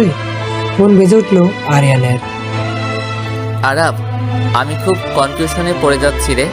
মিসরাতের সাথে যদি সাদমানের মিশরাত মিশরাত মিশরাত, আর কত আরিয়ান, আর কত? মিশরাত ছাড়া আর কারোর অস্তিত্ব তোর জীবনে নেই। নিজের পরিবার বলতে, মা বাবা বলতে কেউ নেই। জানিস না আন্টি অসুস্থ? আম্মু, আম্মুর কি হয়েছে? জেনে কি করবি তুই? তুই শুধু মিশরাতের পেছনেই ঘুরতে থাক, আর তো কোনো কাজ নেই জীবনে, তাই না? এভাবে বলিস না আরাব প্লিজ। আম্মুর কি হয়েছে? শরীর খারাপ করেছে আবার? নূরজাত তো এখন সেখানেই আছে। আমি তো তাকে আম্মুর দায়িত্ব দিয়ে এসেছিলাম। নুজহাতের দেখাশোনা কি তোর জন্য আন্টির চিন্তাকে কমিয়ে দিতে পারবে? কখনো থেকে তোকে ফোন দিয়ে যাচ্ছি, আমি আর ফোন ধরার নামই নেই। আন্টি বারে বারে আমাকে ফোন করছে, কান্না করছে মানুষটা। তার ছেলেটা কোথায়, কি অবস্থায় আছে তা জানার জন্য। এই বজ্রপাতে কত মানুষ মরে জানিস, আর তুই আছিস এই অবস্থায় গাড়ি নিয়ে রাস্তায় ঘুরে বেড়িয়ে মিশরাত মিশরাত নাম জপা নিয়ে ব্যস্ত। পাগলামিরও একটা লিমিট থাকা উচিত আরিয়ান। কোনো আরিয়ানকে আমি দেখছি এটা, হ্যাঁ, যার কোনো সেলফ রেসপেক্ট নেই। এই আরিয়ান কত শত ছেলেদের একটা সময় আইডল ছিল, আর আজকে তার এমন বেহাল দশা। জায়গায় জায়গায় অপমানিত হয়ে আসিস, লজ্জা লাগে না তোর? মিশুকে একটাবার আমার জীবনে ফিরিয়ে এনে দে। বিশ্বাস কর, একেবারে আগের মতো হয়ে যাব, প্রমিস। রাগে ফোন কেটে দিল আরাব। খুব তাড়াতাড়ি তার কিছু একটা প্রয়োজন। নিসাদের সাথে প্রয়োজন হলে নিজের কথা বলতে হবে। আরিয়ানকে নিয়ে এখন চিন্তার মাত্রা বেড়ে চলছে তার মনে। এভাবে পাগলামো করতে থাকে। ছেলেটা এক সময় না এক সময় কি ভুলভাল করে বসবে কে জানে। এমনিতেই সাদমানের ব্যাপারটা খুব কষ্টে তাকে বুঝিয়েছে, নয়তো সাদমানের সাথেও হয়তো উল্টাপাল্টা কিছু করে বসতো। একটু পর পর সাদমানের দিকে তাকাচ্ছে ইসরাত। ছেলেটা একটা কথাও বলছে না। আজকে বাসায় গেলে তার কপালে যে শনি আছে এটা সে নিজেও বুঝতে পারছে। ফোনে চার্জ ছিল না তার, ফোন গিয়েছিল বন্ধ হয়ে। ইলেকট্রিসিটি না থাকায় দরুন চার্জে আর বসাতে পারেনি। তবুও কারোর ফোন থেকে কল অবশ্যই করত। কিন্তু এই মিলিটা হলো সব সর্বনাশের মূল। আজকে তার ছোট ভাইয়ের জন্মদিন, এটা কে জানতো? এখানে আসার পর থেকেই ইসরাত দেখেছিল সবাই হাসি খুশিতে মগ্ন। তাকেও সামিল করা হলো অনুষ্ঠানে। এই অনুষ্ঠানে পাল্লায় পড়ে তো কপাল পড়ল। সময় কোন দিক দিয়ে বয়ে গেল সে নিজেও বলতে পারবে না। অনুষ্ঠান শেষ হওয়ার পর খাওয়া দাওয়া সেরে তার মনে পড়লো যে ফোন করে কিছু জানানো হয়নি তার আব্বু বা আপুকে। কেবল মিলির আব্বুকে মিসরাতের ফোন নম্বর বলেছিল কথা বলার জন্য। তখনই আরিয়ান এসে হাজির। বাসায় গিয়ে কি হবে সেটা পরেরটা পরে দেখা যাবে না হয়, কিন্তু ইসরাত ভাবছে এখনকার কথা। ছোটখাটো বিষয়ে যে ছেলেটা তার উপর এত রাগ দেখায় সেই ছেলেটা আজ চুপচাপ কেন? এমন কি তবে কাঁদছে? ইসরাতকে ছাড়ার আর নাম নেই সাদমানের। সে কখন থেকে জড়িয়ে ধরে যেভাবে বসেছিল এখনো সেভাবেই আছে। আগের মতোই ইসরাতের কাঁধে তরল কণা গড়িয়ে পড়ছে। আপনা আপনি ইসরাতের হাত চলে গেল সাদমানের পিঠে। শুনছেন কি হয়েছে আপনার? এরকম করছেন কেন? কোনো জবাব দিচ্ছে না সাদমান। তাড়াতাড়ি বাসায় চলুন প্লিজ। এভাবে আপনার বেশিক্ষণ থাকা ঠিক হবে না। এমনিতেই না জানি কখন থেকে ভিজে চলেছেন। আপনার যত তাড়াতাড়ি সম্ভব বাসায় গিয়ে গোসল করা প্রয়োজন। একটু বুদ্ধি খাটিয়ে চললে কি হয় ইসরাত? এতটা অবুঝ কেন হতে হবে তোমার? সাদমানের কণ্ঠস্বর ভাঙা ভাঙা লাগছে। এমনকি কথা বলার সময় একাধিকবার ডুব গিলছে ছেলেটা। কেন? কান্না আটকে কথা বলছে বলে? আমি ঠিক আছি তো, দেখুন নিজের চিন্তাটা একটু করুন দয়া করে। আমার এখন আপনাকে নিয়ে চিন্তা হচ্ছে। প্লিজ তাড়াতাড়ি গাড়ি চালান। বৃষ্টি অনেকটা কমে এসেছে দেখুন। এখন গাড়ি চালাতে অতটা বেগ পেতে হবে না। ইসরাতকে এতক্ষণে ছাড়লো সাদমান। সোজা হয়ে নিজের সিটে গিয়ে বসলো। এরপর গাড়ি ছাড়লো। আপনি কাঁদছিলেন? না, হাসছিলাম হা হা হা করে। ফের আপনার তেরা কথা বলা শুরু হলো তাই না? তো কি বলবো, যা চোখে দেখতে পাচ্ছ তা আবার জিজ্ঞেস করছো কেন? আপনি আমার জন্য কাঁদছিলেন? না, তোমার জন্য কাঁদতে যাবো কেন? আমার ফুফাতো ভাইয়ের খালাতো বোনের চাচার মেয়ের বান্ধবীর মামাতোর বোনের বাচ্চার জন্য কাঁদছিলাম। কি কি কি? এত কথা জিজ্ঞেস না করে শরীরে শক্তি সঞ্চয় করো, একটু পরে দরকার লাগবে। কেন? আন্টি লাঠি প্রস্তুত করে রেখেছে। এটা কিন্তু যেই সেই লাঠি না, বিশেষ লাঠি, শুধু তোমার উদ্দেশ্যেই বানানো হয়েছে শুনলাম। আমি আজকে রাতে আপনার সাথে থাকি। হ্যাঁ? মানে আপনার বাসায় আন্টির সাথে থাকি। কেন, উত্তম মাধ্যম পড়বে বিদায়? আপনি মনে হয় খুব খুশি আমাকে মারবে শুনে। আলবাত খুশি। তোমার কিছু শিক্ষা হওয়া দরকার, পিঠে কয়েকটা পড়লেই একেবারে সোজা হয়ে যাবে। আমি শুধু শুধুই আপনাকে কয়েক মুহূর্তের জন্য ভালো মনে করেছিলাম। ইসরাতের দিকে তাকিয়ে ভ্রু উঁচু করে সাদমান বলল, মানে আপনার একটু আগে আমার জন্য চিন্তা দেখে মনে হয়েছিল আপনি বোধহয় আসলেই ভালো হয়ে গিয়েছেন, কিন্তু জাত্রেল যে জাত্রেলে থাকে সেটা এখন বুঝলাম। আমি জাদরেল? বাহ, ভেবেছিলাম আন্টিকে বলে পিটুনি খাওয়া মকুব করে দেওয়া যায় কিনা সেটা দেখবো, আন্টি আবার আমার কথা ফেলতে পারে না কিনা। কিন্তু এখন মনে হচ্ছে আন্টিকে বলতে হবে যে অজ্ঞান হওয়ার আগ পর্যন্ত পিটুনি কন্টিনিউ করতে। অসহায় চোখে সাদমানের দিকে তাকালো ইসরাত। বেচারি তো ভুলে গিয়েছিল সাদমানের যে কোনো কথা থাকে তার আম্মু বিশেষ শ্রেষ্ঠ উপদেশ বলে মনে করে। সাদমানের দিকে একটু পর তাকিয়ে দাঁত দিয়ে নখ কামড়াচ্ছে ইসরাত। এমনিতেই বিপদে আছে, তার উপর সাদমানকে জাদরেল বলে খাল কেটে কুমির আনা একদম উচিত হয়নি। সাদমানের পিছনে দাঁড়িয়ে তার শার্ট আঁকড়ে ধরে আছে ইসরাত, কারণ রেনু আক্তার রীতিমতো যুদ্ধের ঘোষণা দিয়েছেন। কিসের যুদ্ধ? আজকে নিজের রুমে যাওয়ার আগে রেনু আক্তারের সাথে যুদ্ধ করতে হবে ইসরাতের। সেই যুদ্ধে রেনু আক্তারের অস্ত্র হলো লাঠি আর ইসরাত নিরস্ত্র। চোখ দিয়ে একাধিকবার অনুনয় করে নিসরাতকে বুঝিয়েছে রেনু আক্তারের কাছে তার শাস্তি লঘু করার আবদার করতে। একটা চরবা কানমলাই ঠিকছে, তাই বলে লাঠির বাড়ি খেয়ে ঢুকতে হবে নিজের রুমে? তবে আজকে মনে হয় মিসরাত ও রেনু আক্তারের সাথে জুটি বেঁধেছে ইসরাতকে শাস্তা করার জন্য। তাই তো তার চোখ মুখে আজ বিন্দুমাত্র কোমলতা প্রকাশ পাচ্ছে না ইসরাতের জন্য। অগত্যা জাদরেলটা মানে সাদমানটাই শেষ ভরসাতার জন্য। এই সাদারের পেছনে দাঁড়িয়েছিস কেন মুখ লুকিয়ে? আয় বলছি, আমার সামনে আয়। কোন আক্কেলে তুই একটাবার অন্তত আমাদের ফোন করে তোর অবস্থা না জানে বান্ধবীর ভাইয়ের জন্মদিনে খুশি পালন করেছিলি? হ্যাঁ, এইদিকে যে তোর মা বোনের চান চায় যায় অবস্থা হয়েছিল সেটা জানিস? এই যে আমার হাতে কপালে ব্যান্ডেজ করা, কার জন্য হয়েছে এসব? তোর জন্য, তোর গাফিলতির জন্য। তোর বাবা আমার উপরে তোদের দুই বোনের দায়িত্ব দিয়ে গিয়েছে, কিন্তু তোর দায়িত্ব নিতে গিয়ে আমার হিমশিম খেতে হচ্ছে।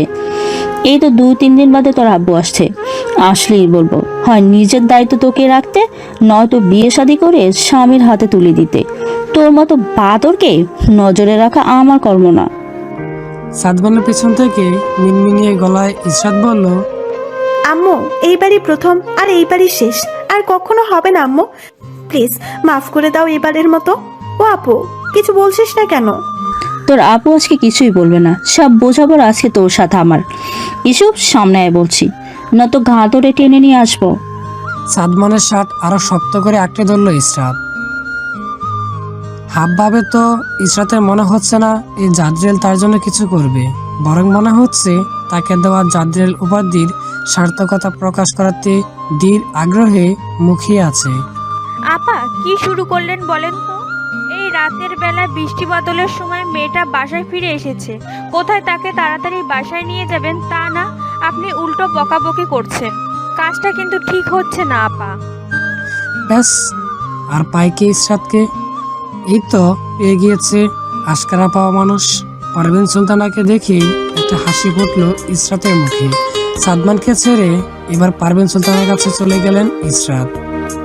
আন্টি তুমি এসেছো, দেখো না আম্মু কি বলছে এগুলো। সব শুনেছি আমি আপা, অনেক তো হলো, এবার অন্তত মেয়েটাকে বাসায় ঢুকতে দিন। না আপা, এই মেয়ে কত বড় বাদর তা আপনি জানেন না, একটা শিক্ষা তো হওয়াই উচিত। কানে কানে পারভিন সুলতানাকে ইসরাত বলল, আন্টি তোমার কাছে আজকে থাকতে দেবে? আম্মুর হাব ভাব সুবিধা ঠিকছে না, নিশ্চয়ই কয়েক ঘা মেরে তবেই শান্ত হবে।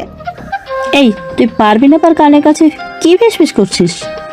কিছু না আপা, আপনি যখন নির্ণয় করেই নিয়েছেন ইসরাতকে না মেরে বাসায় ঢুকতে দেবেন না, তাহলে মেয়ে না হয় আজকে আমার কাছেই থাকুক। সে কি? না না আপা, আপনার প্রশ্রয় মেয়ে আরও গাছে উঠবে। দিলাম না হয় মা হয়ে মেয়েকে একটু প্রশ্রয়, ক্ষতি কি তাতে? গেলাম মেয়েকে নিয়ে। আন্টি, নাচতে নাচতে তোমার সাথে চলে তো আসলাম, কিন্তু পরবরে কি? জামা কাপড় তো কিছুই আনা হলো না এখন। থ্রি পিস তো পরি না অনেক দিন, তুই শাড়ি পরতে পারিস? পারি তো। আজকে রাতের জন্য তাহলে শাড়ি পরে কাটিয়ে দে। পারবি শাড়ি পরে ঘুমোতে? পারবো পারবো, শাড়ি পরে গিয়ে শুয়ে যাই, ঘুম পেয়েছে ভীষণ। রাতের খাবার না খেয়ে সেখানে খেয়ে এসেছি শুনেছি, তবুও আমি না খাইয়ে তোকে ঘুমোতে দেব না। কাপড় পাল্টে তাড়াতাড়ি আয়, দুটো খেয়ে তারপর ঘুমোবি। ইসরাত পারভিন সুলতানার সাথে রুমে যাওয়ার সময় একবার সাদমানের সাথে চোখাচোখি হলো। তোয়ালে দিয়ে মাথা মুছতে মুছতে রান্নাঘরের দিকে আসছিল সে, বোধহয় খাবারের জন্য। ইসরাত লক্ষ্য করলো তার মুখে গোসলের কারণে একটা স্নিগ্ধ ভাব আসলেও চোখ মুখে অনেকটা লালচে ভাব ছেয়ে আছে। ইসরাতের হাতে শাড়ি দড়ি দিয়ে পারভিন সুলতানা চলে গিয়েছেন। প্রায় 15 মিনিট হতে চলল। সাদমান আর তার আব্বুকে পারভিন সুলতানা খাবার বেড়ে দিচ্ছেন। সাদমানের আব্বু বা আম্মু কেউ খাবার খাওয়া শুরু করেনি। ইসরাতের অপেক্ষায় আছেন দুজনে, তবে সাদমান সেসব দ্বারও ধারেনি। সে খেয়ে যাচ্ছে আপন মনে। খেতে খেতে তার কানে আসলো পারভিন সুলতানার কণ্ঠ। এসে পড়েছিস? বস তাড়াতাড়ি, তোর জন্য অপেক্ষাই করছিলাম আমরা। খাবার মুখে নিয়ে চিবুতে চিবুতে ইসরাতের দিকে তাকালো সাদমান। তাকানোর পর কিছুই হয়নি, শুধু খাবার চিবুতে ভুলে গিয়েছে সে। লাল টুকটুকে এক শাড়ি পরে এলোকেশে হয়ে বিস্মিত হাসি মুখে লাগিয়ে ঈষৎ অবনত মস্তকে দাঁড়িয়ে আছে ইসরাত। মেয়েদের নাকি শাড়ি পরলে সাধারণ থেকে খানিকটা বড় লাগে, কিন্তু এই পিচ্ছি মেঘে তার শাড়ি পরলেও দেখতে পিচ্ছি লাগছে। দেখতে দেখতে তার চোখের সামনে এসে তার বরাবর মুখ করানো চেয়ারে বসে পড়লো ইসরাত। খেতে বসে কথা না বললে বোধহয় ভালোই লাগে না, তাই প্রথম কথা বললেন সাদমানের আব্বু আতিক হাসান। পড়াশোনা কেমন চলছে তোমার আম্মু? জি আঙ্কেল, ভালোই। তুমি তো এইবার এইচএসসি পরীক্ষা দিবে। জি আঙ্কেল, কয়েক মাস পরেই পরীক্ষা। বাচ্চা মেয়েটা দেখতে দেখতে কত বড় হয়ে গেল বলো পারভিন। এই তো সেদিনের কথা, মেয়েটা দুপাশে দুটো বেনি ঝুলিয়ে এসে সময় অসময়ে বলতো, আঙ্কেল ডেয়ারি মিল্ক খাবো। আমি 2 মিনিটের জন্য চোখ বন্ধ করছি, তুমি 1 মিনিটের মধ্যে এনে দাও। হুম। ইজ্জত হাসলো টেবিলে বসে থাকা সবাই। বাচ্চা মেয়েটা আমার বড় হয়ে গিয়েছে। আতিক, দেখো তো আমার লাল শাড়িতে তাকে দেখতে কেমন নতুন বউ লাগছে, লাল টুকটুকে বউ। হাহা, যা বলেছো। কথা বলতে বলতে খাওয়া দাওয়া পর্ব শেষ করলো 4 জন। আম্মু কি করলে বলো তো? আমার ইস্যুকে ছাড়া কিচ্ছু ভালো লাগছে না, একদমই ঘুম আসছে না। যা করেছি বেশ করেছি, তবে ইস্যু যে পারবি না বা বলার সাথে সাথেই চলে যাবে তা তো বুঝতে পারিনি। সাদমানের পরিবার তোমার ছোট্ট মেয়েকে যে আদর করে, মানুষ যেখানে আদর সোহাগ পায় সেখানে ঘেঁষবে, সেটাই স্বাভাবিক। তাই ইস্যুও চলে গিয়েছে।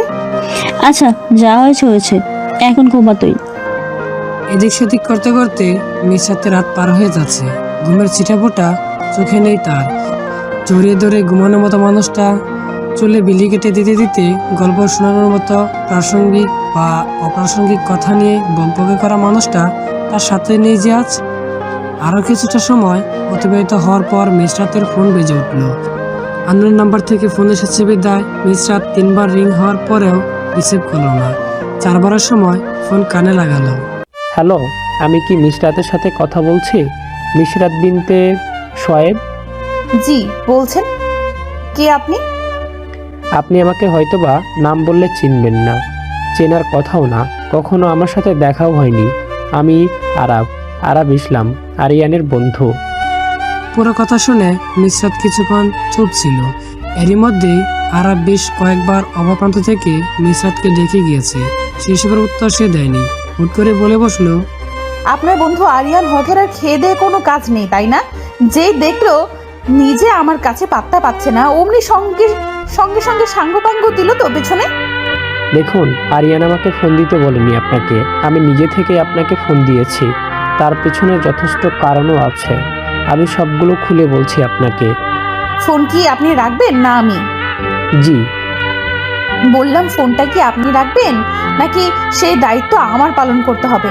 আচ্ছা, আপনার বন্ধুর মতো আপনারও কি কমন সেন্সের অভাব?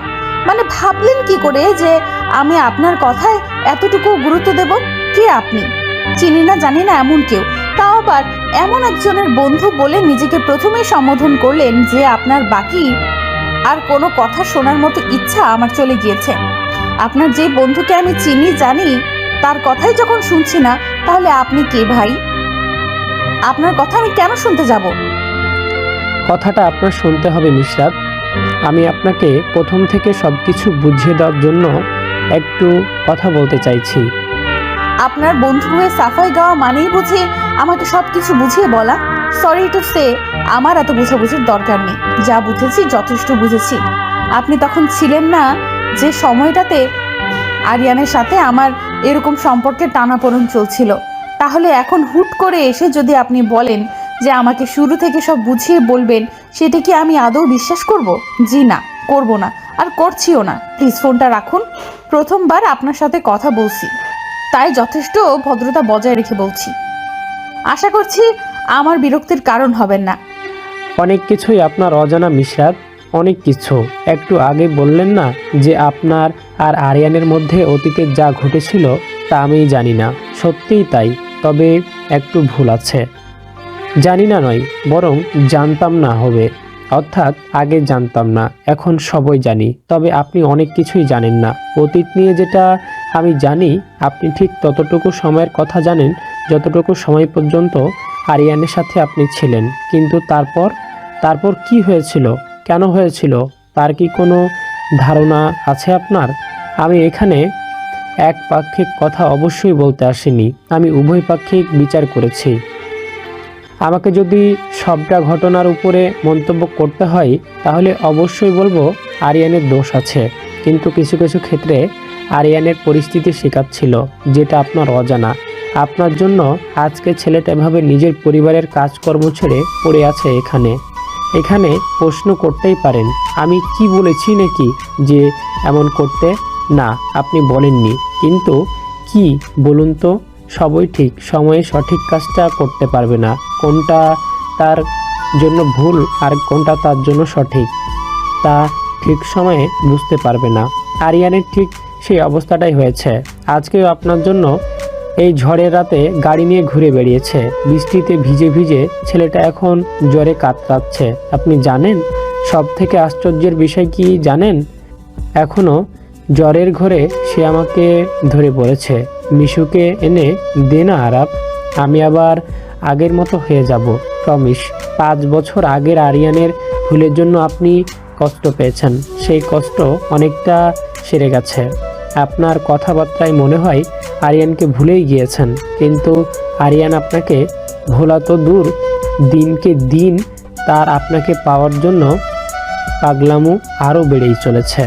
আমার বন্ধু বড্ড অভাগা, বুঝলেন? শুধু সঠিক সময়ে সঠিক কাজটা করে উঠতে না পারাই আজ সে তিলে তিলে কষ্ট পেয়ে ভেতরে ভেতরে শেষ হয়ে যাচ্ছে। আমাকে এখানে আঙ্কেল আন্টি পাঠিয়েছেন তার দেখাশোনা করার জন্য, কারণ ওনারাও জানেন তাদের ছেলের পাগলামি সম্পর্কে। আমি থাকি তো আরিয়ানের সাথে, তাই তার প্রতি মুহূর্ত আপনাকে নিয়ে করা পাগলামিগুলো দেখতে পাই, যা আপনি পান না। তার পাগলামি বেড়েই চলেছে দিন দিন। শুধু তার কারণে আপনার সাথে একটু কথা বলতে চাইছি। প্লিজ একবার একটু কথা শুনুন আমার। আপনার বন্ধু সেখানে আসবে কথা বলার সময়? তাহলে অবশ্যই তাকে মোনাকে সাথে করে নিয়ে আসতে বলবেন। আমি মোনাকে সরি বলে দেব, আমার জন্য সেদিন তারা ঠিকমতো রোম্যান্স করতে পারেনি। সেদিন আরিয়ান মোনাকে ডাকেনি মিশরাত। মোনার সাথে এখন আরিয়ানের কোনো সম্পর্ক নেই। আরিয়ান আরও ষড়যন্ত্রের শিকার। তাছাড়া আপনি জানেন যে আরিয়ান সেদিন ওনাকে প্রাণে মেরেতে ফেলতে অবধি চাচ্ছিল। জানেন না মিশরাত, আপনি কিছু জানেন না, কারণ সবগুলো ঘটনা আপনার যাওয়ার পরেই ঘটে। অতীতের ঘটনাগুলো এখনও ঘটে। তার জন্য বলছি একটু আমার কথাগুলো শুনুন। বলুন, কি বলবেন? এখানে এভাবে ফোনে নয়, কোথাও বসে কথা বললে ভালো হয়। শুধু আপনি আর আমি। চিন্তা করবেন না, আরিয়ান থাকবে না সেখানে, কারণ তাকে জানিয়ে আমি দেখা করতে যাব না আপনার সাথে। আজকে রাতে ইসরাতের সাথে পারভিন সুলতানা ঘুমিয়েছেন। সাদমানের আব্বু অন্য আরেক রুমে। রাত এখন প্রায় 3:17 ইসরাতের পানি পিপাসা পেল বড্ড। রুম থেকে বের হয়ে ডাইনিং টেবিলের কাছে এসে দাঁড়ালো পানি খাওয়ার উদ্দেশ্যে। জগ থেকে গ্লাসে পানি ঢেলে কেবল পান করতে যাবে, তখনই গুনগানির শব্দ শুনতে পেল। কিছুক্ষণ চুপচাপ দাঁড়িয়ে থেকে শব্দের উৎস খুঁজতে লাগলো। এরপর বুঝতেও পারলো শব্দটা সাদমানের রুম থেকে আসছে। আবজার দেওয়া দরজাটা আরেকটু ফাঁক করলো ইসরাত। রুমে ঢুকলো ধীর পায়ে। সাদমান এখন উপর হয়ে শুয়ে আছে, তার মুখ দিয়ে ক্রমাগত গুনগানির শব্দ বেরোচ্ছে। ইসরাত আরেকটু সামনে গিয়ে সাদমানের কপালে আলতো করে হাত রাখলো। কপাল জ্বরে পড়ে যাচ্ছে। বুঝতে পারলো জ্বরের কারণেই এরকম অবস্থা সাদমানের। সাদমানকে সোজা করে শুয়ে দিল ইসরাত। রুমে মেডিসিন আছে কিনা খুঁজতে লাগলো। কিছুক্ষণ পর এও গেল। সাদমান ভাত খেয়েছে অনেকক্ষণ আগে, এখন পেট খালি, তাই সাদমানকে কিছু একটা খাওয়াতে হবে। রান্নাঘরে গিয়ে এটা সেটা খুঁজতে খুঁজতে ইসরাত দেখতে পেল রুটি করে রাখা আছে। আগামীকাল সাদমান আর তার আব্বুর জন্যই হয়তো করে রেখেছেন পারভিন সুলতানা। সেখান থেকে 2টো রুটি নিল ইসরাত। সবজি খুঁজে পেল না। ফ্রিজে গিয়ে খাবার খুঁজতে গিয়ে মিষ্টি রাখা আছে দেখতে পেল। সেখান থেকে মিষ্টি নিল 2টো। চলে গেল সাদমানের রুমের উদ্দেশ্যে। পাশে গিয়ে বসলো সাদমানের। শুনছেন, আপনার অনেক জ্বর উঠেছে, মেডিসিন নেওয়া প্রয়োজন। আমি খাবার নিয়ে এসেছি, একটু হা করুন, আমি খাইয়ে দিচ্ছি। কোনো মতে চোখ টেনে খুললো সাদমান। পিটপিট করে তাকিয়ে আছে ইসরাতের দিকে। আবারও তুমি এভাবে এসেছো? সব দিন এভাবে আসো আর আমি কাছে গেলেই চলে যাও? হ্যাঁ, আপনি জ্বরের ঘরে কিসব উল্টাপাল্টা কথা বলছেন এগুলো? তুমি আজকে কথা বলছো? অন্যদিন বলো না কেন? শুধু হাসো আর আসো, হাসতে হাসতে আসো আবার হাসতে হাসতে চলে যাও। বুঝেছি, মাথায় একেবারে নষ্ট হয়ে গিয়েছে আপনার উঠে বসা লাগবে না, আর এত কথা বলা তো অবশ্যই লাগবে না। শুধু শুয়ে থেকেই একটু হা করুন, আর আমি মুখে চা দেবো তা চিবিয়ে গিলে ফেলবেন। ইসরাত বললেও সাদমান কথা শুনেনি। সে তার মতো কথা বলায় অব্যাহত রেখেছিল। ইসরাত সেসব শুনে কখনো হেসেছে তো কখনো দীর্ঘশ্বাস ছেড়েছে। উল্টাপাল্টা ভিত্তিহীন সব কথা বলতে বলতেই সাদমানকে খাবার খাইয়ে দিয়েছে ইসরাত। এরপর কপালে হাত দিয়ে ইসরাত দেখলো সাদমানের জ্বর এখন অনেকটা কম, বোধহয় আস্তে আস্তে একেবারেই কমে যাবে কিছুক্ষণ পর। ইসরাত বাটি হাতে নিয়ে কেবল বিছানা থেকে উঠতে যাবে, তার আগেই তার হাত ধরে আটকে দিল সাদমান। আবার চলে যাচ্ছ? না না না, তোমাকে আজ আর যেতে দিব না আমি। সব দিন তুমি কিছু না বলে চলে যাও। তোমাকে স্পর্শ করা তো দূর, কিছু জিজ্ঞেস করলে উত্তর পর্যন্ত দাও না। আজ তো কথাও বলছো, আর এই যে হাতও ধরতে পারছি। আজকে তোমাকে আর ছাড়বো না আমি। ভাগ্যিস আজকে রাতের ঘটনাটা আপনার কালকে ফুরে আর মনে থাকবে না। থাকলে যে কি হতো, লজ্জাই তো মনে হয় আমার সামনে দাঁড়াতেই পারতেন না। এখন কালকে যদি আমি বলিও যে আপনি এইসব বলেছেন, তাহলে করবেন? আপনি আমার কথায় বিশ্বাস? খুব ভালো করে জানা আছে, এক ফোঁটাও করবেন না। যথেষ্ট হয়েছে জ্বরের ঘরে প্রলাপ বকা, এখন ঘুমান তো, জ্বর কমে আসছে। হাত ধরে একটানে নিজের পাশে এনে বিছানায় আবার বসিয়ে দিল ইসরাতকে। সাদমান চোখ দুটো মৃদু খোলা রেখে বলল, শাড়ি পরা একদম ঠিক হয়নি তোমার। তাও আমার সামনে এভাবে শাড়ি পরে ঘুরে বেড়ানো। মরুভূমিতে ক্লান্ত তৃষ্ণার্ত প্রতীকের সামনে একটু পানি রেখে দিলে সেই পানিটুকু পান করতে না পারার জন্য পিপাসায় প্রতীকটি যেমন করে ছটফট করে, তোমার থেকে এভাবে দূরত্ব বজায় রাখতে গিয়েও আমি ঠিক সেভাবেই প্রতিনিয়ত ছটফট করছি। সেই ছটফটানি আরো বহুগুণে বেড়ে যায় তোমাকে এভাবে নিজের আশেপাশে দেখলে। কেন বুঝো না তুমি ইসরাত? এত ছোট কেন তুমি? আর একটু বড় হলেই তো চলতো, পারতেন আর একটু বড় হতে? কি মুশকিল, আল্লাহ তাকে যখন এই পৃথিবীতে পাঠিয়েছে সে তখন এসেছে। এখন বয়সে সাদমানের থেকে না হয় সে অনেকটা ছোট, তার দোষ কি? ইসরাতের নিজের সাদমানের কথায় তেমন একটা গুরুত্ব না দিয়ে বসা থেকে কেবল উঠতে নিয়েছিল ইসরাত। তখনই দু হাতে তার কোমর পেঁচিয়ে তার কোলে মাথা রাখলো সাদমান। থতমত খেয়ে ইসরাত কিছুক্ষণ জিম মেরে স্ট্যাচুর মতো বসে রইল। সাদমানের জ্বর পুরোপুরি কমেনি, তাই তার শরীরে থাকা তাপমাত্রা আজ ইসরাত তার কোমরে অনুভব করতে পারছে তাকে পেঁচিয়ে ধরে রাখা সাদমানের দুটো হাতের মাধ্যমে। সাদমানের তপ্ত নিঃশ্বাস তার হাতের উপর পড়ছে, ক্ষণে ক্ষণে শিহরণ বয়ে যাচ্ছে ইসরাতের শরীর। সাদমানকে এখন এই অবস্থা থেকে সরানো প্রয়োজন। কাঁপা কাঁপা কণ্ঠে ইসরাত বলল, আপনি একটু দূরে সরুন প্লিজ, আমি ঘুমাতে যাব। কেন গাড়িতে বসে বলছিলে না আজকে দাদা আমার সাথে থাকতে চাও? দাঁত দিয়ে কিছুক্ষণ জিভে চাপ দিয়ে রাখলো ইসরাত। ছি, কি লজ্জার কথাবার্তা। আরে সে তো তখন একটা বলতে গিয়ে আরেকটা বলে ফেলেছে। পরে তো বলে দিয়েছে যে সাদমানের বাসায় পারভেজ সুলতানার সাথে থাকতে চায়। তবুও এখন এরকম লজ্জাজনক একটা পরিস্থিতি তাকে ফেলানোর কোনো মানে হয়? চুপচাপ এসব কথা ভাবছিল ইসরাত। এরপর হঠাৎ করে তার মনে হলো সাদমান আছে, কি হয়েছে না হয়েছে সেসব স্পষ্ট বলতে পারছে। সে কি এখন আসলে জোরে ঘরে কথা বলছে নাকি বাস্তবে? এই, আপনি কি সজ্ঞানে কথা বলছেন? জ্বর চলে গিয়েছে নাকি পুরোপুরি আপনার? তোমার পছন্দের জায়গা কোনটা বলো তো, যেখানে ঘুরতে যেতে চাও? এটা আমার প্রশ্নের উত্তর? বান্দরবন? শুধুই বান্দরবন নাকি আরো আছে? আপনি হুট করে ঘুরতে যাওয়া নিয়ে বললেন কেন? নিজেই তো বলে দিয়েছেন আমাকে ট্যুরে যেতে দেবেন না। তাহলে ট্যুরে যাওয়া ছাড়া আর কোনোভাবে ঘুরতে যাওয়া যায় না? কেমন ভাবে চাই? সাদমান আর কিছু না বলে বসার থেকে হাত ধরে টেনে এনে নিজের বুকের উপর ফেললো ইসরাতকে। ডান হাতে জড়িয়ে ধরে বলল, তুমি বাচ্চাই থাকবে, আমার হয়েছে যত জ্বালা। ঘুমাও, আমার পিছনে যথেষ্ট সময় ব্যয় করেছো, এমনিতেই বুড় হয়ে আসছে। রাতে তোমার ভালো ঘুম হয়নি আমি জানি। সকালে বাসায় গিয়ে কিছুটা ঘুমিয়ে নিয়ে পড়তে বসবে। সামনে বুট ফাইনাল এক্সাম, যদি রেজাল্ট এতটুকু খারাপ হয় তাহলে একটা মারও মাটিতে পড়বে না। সাদমানের কথাগুলো কিছুই কান দিয়ে ঢুকছে না ইসরাতের। ডুববে বা কি করে, বেচারি তো এখন শক্ট হয়ে আছে, মৃদু কাঁপছে পুরো শরীর। আমাকে ছাড়ুন না প্লিজ, রুমে যাই।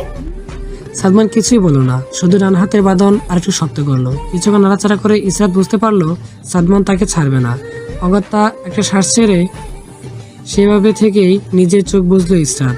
মানুষটাকে সে আসলে চিনতে পারলো না আর। জ্বালানার কাজ ব্যাত করে আলো এসে ছড়িয়ে পড়েছে পুরো রুমে। সকাল হয়ে গিয়েছে সেটাই জানান দিচ্ছে প্রকৃতি। চোখে আলো এসে পড়তেই ঘুম ভেঙে গেল সাদমানের। চোখ খোলার আগেই বুঝতে পারলো তার বুকের উপর কিছু একটা আছে। তৎক্ষণাৎ ব্যাপারটা বোধগম্য না হলেও চোখ খুলে সেদিকে তাকাতেই সবটা মনে পড়ে গেল তার। সেই সাথে মুখে ফুটে উঠলো এক স্নিগ্ধ হাসি। তার পিচ্ছিটা এখন বেভরে ঘুমাচ্ছে, তার বুকে মাথা রেখে ছোট ছোট কিছু চুলগুলো মুখের সামনে এসে পড়ে রয়েছে, সেগুলো দিয়ে মুখটা অনেকটা ঢাকা। মুচকি হাসলো সাদমান। গতকাল রাতের কথা অনেকটাই তার মনে আছে। জ্বর কমে গিয়েছিল অনেক আগেই, আর এরপর থেকে সে কি বলেছে বা করেছে তার সবটা এখন মাথায় আছে তার। গতকাল রাতের কথা ভাবতে ভাবতেই ইসরাতের মাথায় হাত রাখলো সে। প্রগাঢ় অনুভূতি নিয়ে কিছুক্ষণ মাথায় হাত বুলিয়ে দিল ইসরাতের। এরপর মুখের সামনে পড়ে থাকা ছোট্ট চুলগুলো সরিয়ে কানে গুজে দিল। এত কিছু হয়ে যাচ্ছে অথচ এখনো ইসরাতের ঘুম ভাঙেনি। গাড়ি ফিরিয়ে ঘড়িতে তাকিয়ে সাদমান দেখলো এখন সকাল 7টা বেজে যাচ্ছে প্রায়। খুব বেশি একটা সময় তার হাতে নেই শুয়ে থাকার জন্য। আজকে একদমই ইচ্ছে করছে না তার অফিসে যেতে, তবে যেতে তো হবেই। নতুন প্রজেক্টের কাজ নিয়ে বস সবচেয়ে বেশি সাদমানের উপর নির্ভরশীল। তাছাড়া কাজটা ঠিকঠাক মতো করতে পারলে প্রমোশন সাথে সাথে স্যালারিও মোটা অঙ্কের ঘরে পৌঁছে যাবে। হিসাব করে সাদমান দেখলো আর মিনিট 25-এর মতো শুয়ে থাকতে পারবে সে এতটুকু সময় বিশ্রাম বা ঘুমে নিত অবশ্যই, তবে সেটা যদি একা থাকতো। ইসরাতকে এখান থেকে সরানো প্রয়োজন। এভাবে এই অবস্থায় দুজনকে একসাথে দেখলে তার বাবা মাই উল্টাপাল্টা ভাববে। তবে সাদমান তো সাদমানই, নিজে জোর করে ইসরাতকে এনে বুকে জড়িয়ে ধরে ঘুমিয়েছে সারা রাত। এটা তো সে অবশ্যই স্বীকার করবে না। তাই তো কিছুটা উচ্চস্বরে এবং জাজালো কণ্ঠে বলে উঠল, এই এভাবে আমার উপর শুয়ে মরার মতো ঘুমাচ্ছ কেন?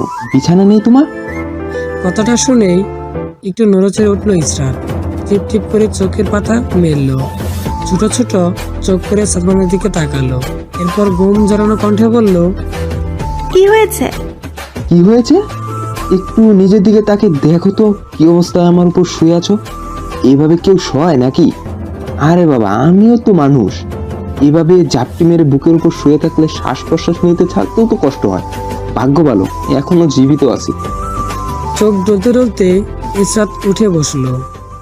জানতাম, ঠিক জানতাম আমি যে সকালে উঠে আমাকে ঠিক এইরকম একটা দৃশ্য দেখতে হবে, এইরকম কথা শুনতে হবে। এটাই তো করে আসছেন, সবসময় আমাকে বকাঝকা করেন। আমার দোষ থাকলেও করেন, দোষ না থাকলেও করেন। এই, আমার বুকের উপর তুমি শুয়েছিলে, তাহলে দোষটা তোমার নয় তো কার? হ্যাঁ, আমি যেতে গিয়েছিলাম রাতের বেলা জ্বরের করে প্রলাপ বকছিলেন, সে খেয়াল আছে আপনার? আমি আপনাকে খাইয়ে দিলাম, মেডিসিন দিলাম, জলপট্টি দিয়ে দিলাম, সেগুলোর জন্য একটা ধন্যবাদও কি দিয়েছেন? এই তো তোমার কথা ঠিক নেই। বললেই তো যে আমি জ্বরের ঘুরে পলাপ বকছিলাম। তাহলে তুমি আমার জন্য কি করেছো না করেছো সেটা আমি বুঝবো কি করে? বাই দ্য ওয়ে, ওটা দিচ্ছ নাকি সেবা করে? আপনি একজন জঘন্য মানুষ, আপনার সাথে কথা বলাটাই ভুল। আব্বু আসছে এই সপ্তাহে, আসলেই বলবো যে এই ফ্ল্যাট ছেড়ে অন্য কোনো ফ্ল্যাটে শিফট হতে। দেখা যাক কি হয়, হয়তো এর উল্টাটাও হতে পারে। মানে? শোয়া থেকে উঠে বসলো সাদমান। বিছানার পাশে থাকা ছোট্ট টেবিল থেকে চশমা নিয়ে পড়ল। এরপর বিছানা থেকে উঠে হাতে তোয়ালে নিয়ে ইসরাতকে বলল, আম্মু ঘুম থেকে উঠে পড়বে কিছুক্ষণের মধ্যে, তুই এখান থেকে যাও। আম্মুর পাশে গিয়ে চুপচাপ শুয়ে থাকবে। এখন এখানে আর ঘুমানোর প্রয়োজন নেই। 8 ঘন্টার মতো ঘুমের ভান ধরে শুয়ে থাকবে, এরপর উঠে বাসায় চলে যাবে, বুঝছো? বাসায় গিয়ে ঘন্টা 3-4 ঘুমিয়ে নিয়ে পড়তে বসবে। কি বললাম? ঠিক আছে? তার মানে গতকাল রাতে সজ্ঞানের শেষের কথাগুলো বলেছিলেন? মানে? পরীক্ষার সামনে তাই পড়াশোনা করতে বলেছিলেন, বাসায় গিয়ে কিছুক্ষণ ঘুমিয়ে নিয়ে এখনো একই কথা বলছেন। আর এরপরই তো টেনে নিয়ে জোর করে এখানে ঘুমোতে বললেন, আর এখন দোষ সরাসরি আমার উপরে চাপিয়ে দিচ্ছেন। আপনি ধরা পড়ে গিয়েছেন। সাদমানকে আর কিছু বলার সুযোগ না দিয়ে গটগট করে হেঁটে রুম থেকে বেরিয়ে গেল ইসরাত। কপালে মৃত্যু চাপড় মেরে সাদমান চোখ মুখে একটা বিরক্তির ভাব ফুটে তুলল। এত ভাব বজায় রেখেছে, এখন শেষ মুহূর্তে এসে এভাবে বোল্ট আউট হতে হলো। কে বলেছিল বারে বারে বিজ্ঞদের মতো পড়াশোনা নিয়ে উপদেশ দিতে? ধুর, সকাল সকাল মুডটাই গেল সাদমানে নষ্ট হয়ে। বেলা 8:30 নাগাদ নিজের বাসায় আসলো ইসরাত। ইসরাতকে দেখে মুখ বাঁকিয়ে ভেতরে চলে গেলেন রেনু আক্তার। সে দেখে মুখ ফুলিয়ে তাকিয়ে আছে সে। দরজা বন্ধ করে রুমে গিয়ে দেখলো মিসরাত ঘুমাচ্ছে এখনো। সাধারণত এত সময় ধরে অফিসে থাকলে মিসরাত কখনোই ঘুমায় না। সাদমান তো অফিসের জন্য রেডি হচ্ছে দেখে আসলো সে, আর মিসরাত এখনো ঘুম থেকেই উঠলো না। মিসরাতের কপালে হাত দিয়ে ইসরাত দেখলো জ্বর নেই। বুঝতে পারলো না কিছু, শরীর খারাপ নাকি এত সময় অবধি ঘুমিয়ে আছে। অথচ রেনু আক্তার ডাকলো না তাকে। রান্নাঘরে গিয়ে দাঁড়ালো ইসরাত। রেনু আক্তার কাজ করে যাচ্ছেন। আম্মু, আপু ঘুমাচ্ছে এখনো কেন? রেনু আক্তার নিঃশব্দে কাজ করতে লাগলেন, কিছুই বললেন না ইসরাতের প্রশ্নের জবাবে। ও আম্মু, কিছু তো বলো। আমার সাথে আর কত রাগ করে থাকবে? গতকাল সারা রাত রাগ করে থাকার পরেও কি একটু কমেনি তোমার? এবার তো একটু কথা বলো। মারবে আমায়, মারো, তবুও কিছু তো বলো। কি আর বলবো, আমি চলেই তো গিয়েছিলি, ধেই ধেই করে নিয়েছে গতকাল রাতে। আবার সেই গতকাল নিয়েই তুমি পড়লে। বললাম তো সরি, আর কখনো হবে না, কোনোদিনও না। কিন্তু অন্তত পক্ষে আপুর কথাটা তো বলো। এখনো ঘুমাচ্ছে যে, অফিসে যাবে না আজ? সবে বাজে 7টা, এখন ডেকে কি করব? আম্মু, 7টা নয়, প্রায় 8:30 বাজে। দেখ তাকিয়ে ঘড়িতে। ইসরাত ঘড়িতে তাকিয়ে দেখলো সেখানে আসলেই 7টা বেজে আছে। বুঝতে পারলো ঘড়ির ব্যাটারি নষ্ট হয়ে গিয়েছে। আম্মু, যদি নাস্তা বানাতে হয় তাহলে টেবিলে বেড়ে রাখো। ঘড়িতে সমস্যা হয়েছে, এখন 8:30 বাজে। আপুকে ডেকে দিচ্ছি। সাদমান হাসানকে দেখলাম অফিসে যাওয়ার জন্য তৈরি হচ্ছে। এইমাত্র আপুকে ফোন দিল, বলে ইসরাত চলে গেলে রেনু আক্তার দৌড়াদৌড়ি করে এই রুম ওই রুমের ঘড়ি চেক করছেন। চেক করে বুঝলেন বাকি দুটো রুমের দুটো ঘড়িতেই আসলেই 8:30 বাজে। আর উনি যে ঘড়ি ধরে কাজ করছেন সেটাতেই শুধু সমস্যা হতে হলো। আইরে কপাল! খুব তাড়াহুড়া করে আজকে অফিসের জন্য খেয়ে রেডি হয়ে বেরিয়েছে মিসরাত। ফ্রেশ হয়ে রেডি হয়ে একটা ব্রেড জেলি দিয়ে মেখে কোনো মতে মুখে ঢুকিয়ে দৌড়। এখন গাড়িতে বসে কিছুটা হাঁপাচ্ছে সে। সাদমান গাড়ি ছেড়েছে কিছুক্ষণ আগেই। এসি অফ করে জানালা খুলে দিয়েছে। ঠান্ডা স্নিগ্ধ বাতাস এসে মিসরাতকে অনেকটা ঠান্ডা করে দিয়েছে। কি হলো মিসরাত, আজ তো লেট হলো যে? গতকাল রাতে ঘুমাতে দেরি হয়েছিল। আজকে অ্যালার্ম বাজছিল, কিন্তু আমি ঘুমের ঘোরে বন্ধ করে দিয়েছি। কখন নিজেও বলতে পারবো না। একটা ঘড়ি গিয়েছিল নষ্ট হয়ে, আর আম্মু সেটা দেখেই ধীরে সুস্থে কাজ করছিল। আমাকেও ডাকেনি, ভাগ্যিস ইস্যু গিয়েছিল বাসায়, আমাকে ডেকে দিয়েছে সেই। গতকাল রাতে ঘুমাতে দেরি হয়েছিল কেন? কোনো সমস্যা আমাকে বলতে পারো? না, তেমন কিছু না, আসলে এটা সেটা চিন্তা করছিলাম তো, তাই রাত অনেকটা পেরিয়ে গিয়েছিল। ভোরের দিকেই ঘুমিয়েছি। বাবা, কি এত ভাবছিলে যে রাতটাই পার করে দিলে? আরাব ইসলাম ফোন দিয়েছিল। আরাব? আরাব কি আবার? আরিয়ানের বন্ধু।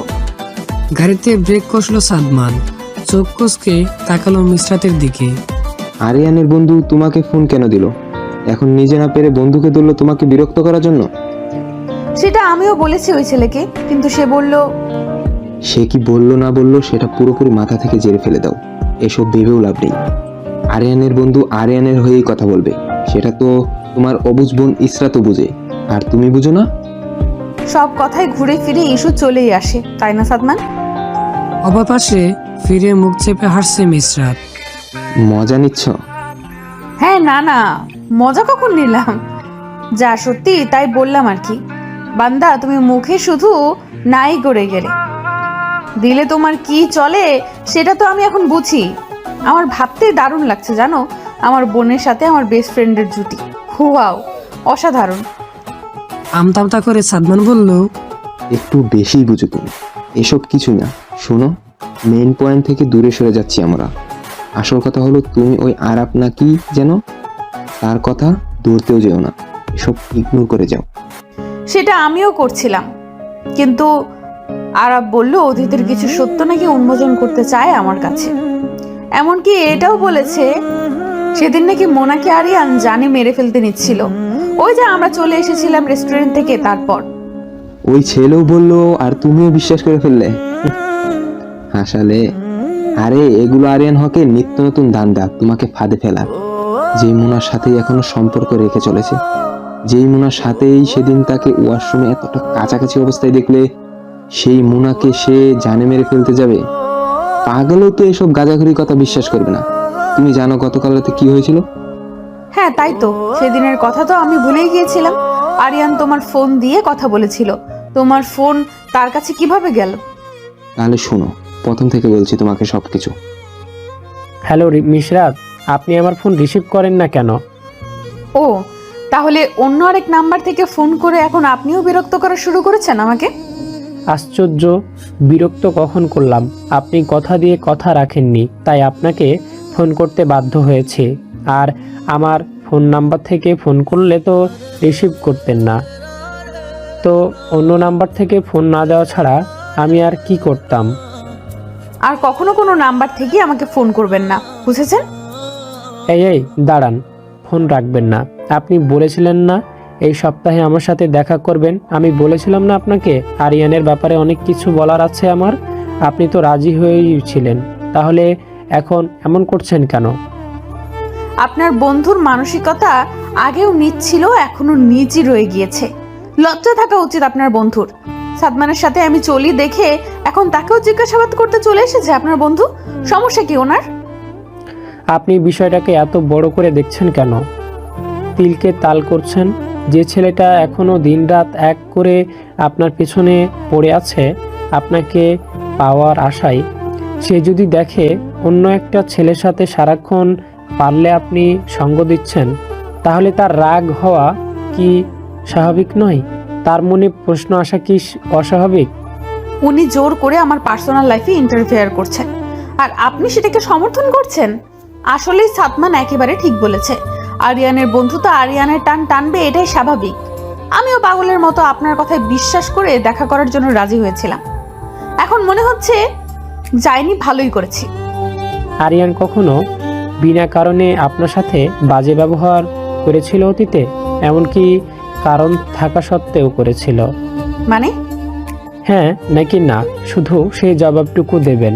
আপনার রাগ করা স্বাভাবিক, সেটাও আমি মানছি, কিন্তু আপনি খুব বেশি বাড়াবাড়ি করছেন ব্যাপারটা নিয়ে। অথচ ঘটনার আগে পরে আপনি কিছুই জানেন না কি করে হয়েছিল, এমনকি আপনি জানানোর কথা বলার পরেও জানতে চাইছেন না। তাই আপনার সাথে এখনও আমার অনেক বোঝাপড়া করতে হবে। সততার সাথে আমার করা প্রশ্নের উত্তর দেবেন।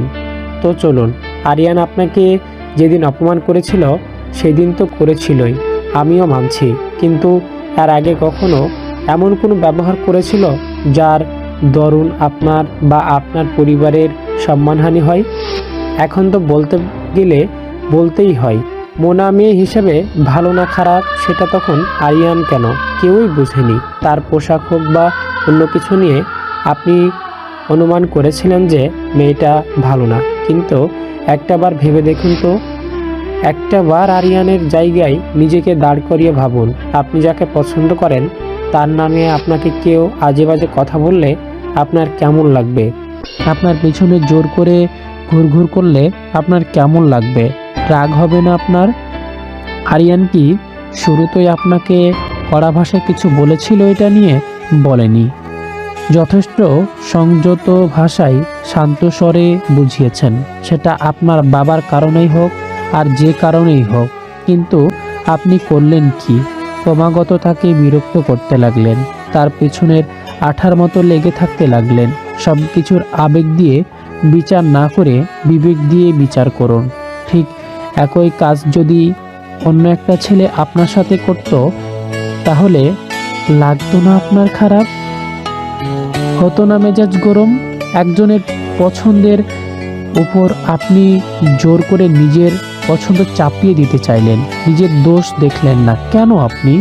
আপনি শুধু কয়েকদিন আরিয়ানের পেছনে ঘুরে তাকে না পেয়েই একসময় ক্লান্ত হয়ে তার সাথে কথা বলা বন্ধ করে দিয়েছিলেন। শুনছি, তাহলে এই ছেলেটা নিজের জন্য সব কিছু ছেড়ে আপনার জন্য এসে এখানে পড়ে আছে, অথচ আপনার সাড়া না পেয়ে কথা বলা বন্ধ তো দূরের কথা, জ্বরের ঘরে পর্যন্ত আপনাকে চাই। আপনার জন্য জায়গায় জায়গায় অপমানিত হয়ে আসে।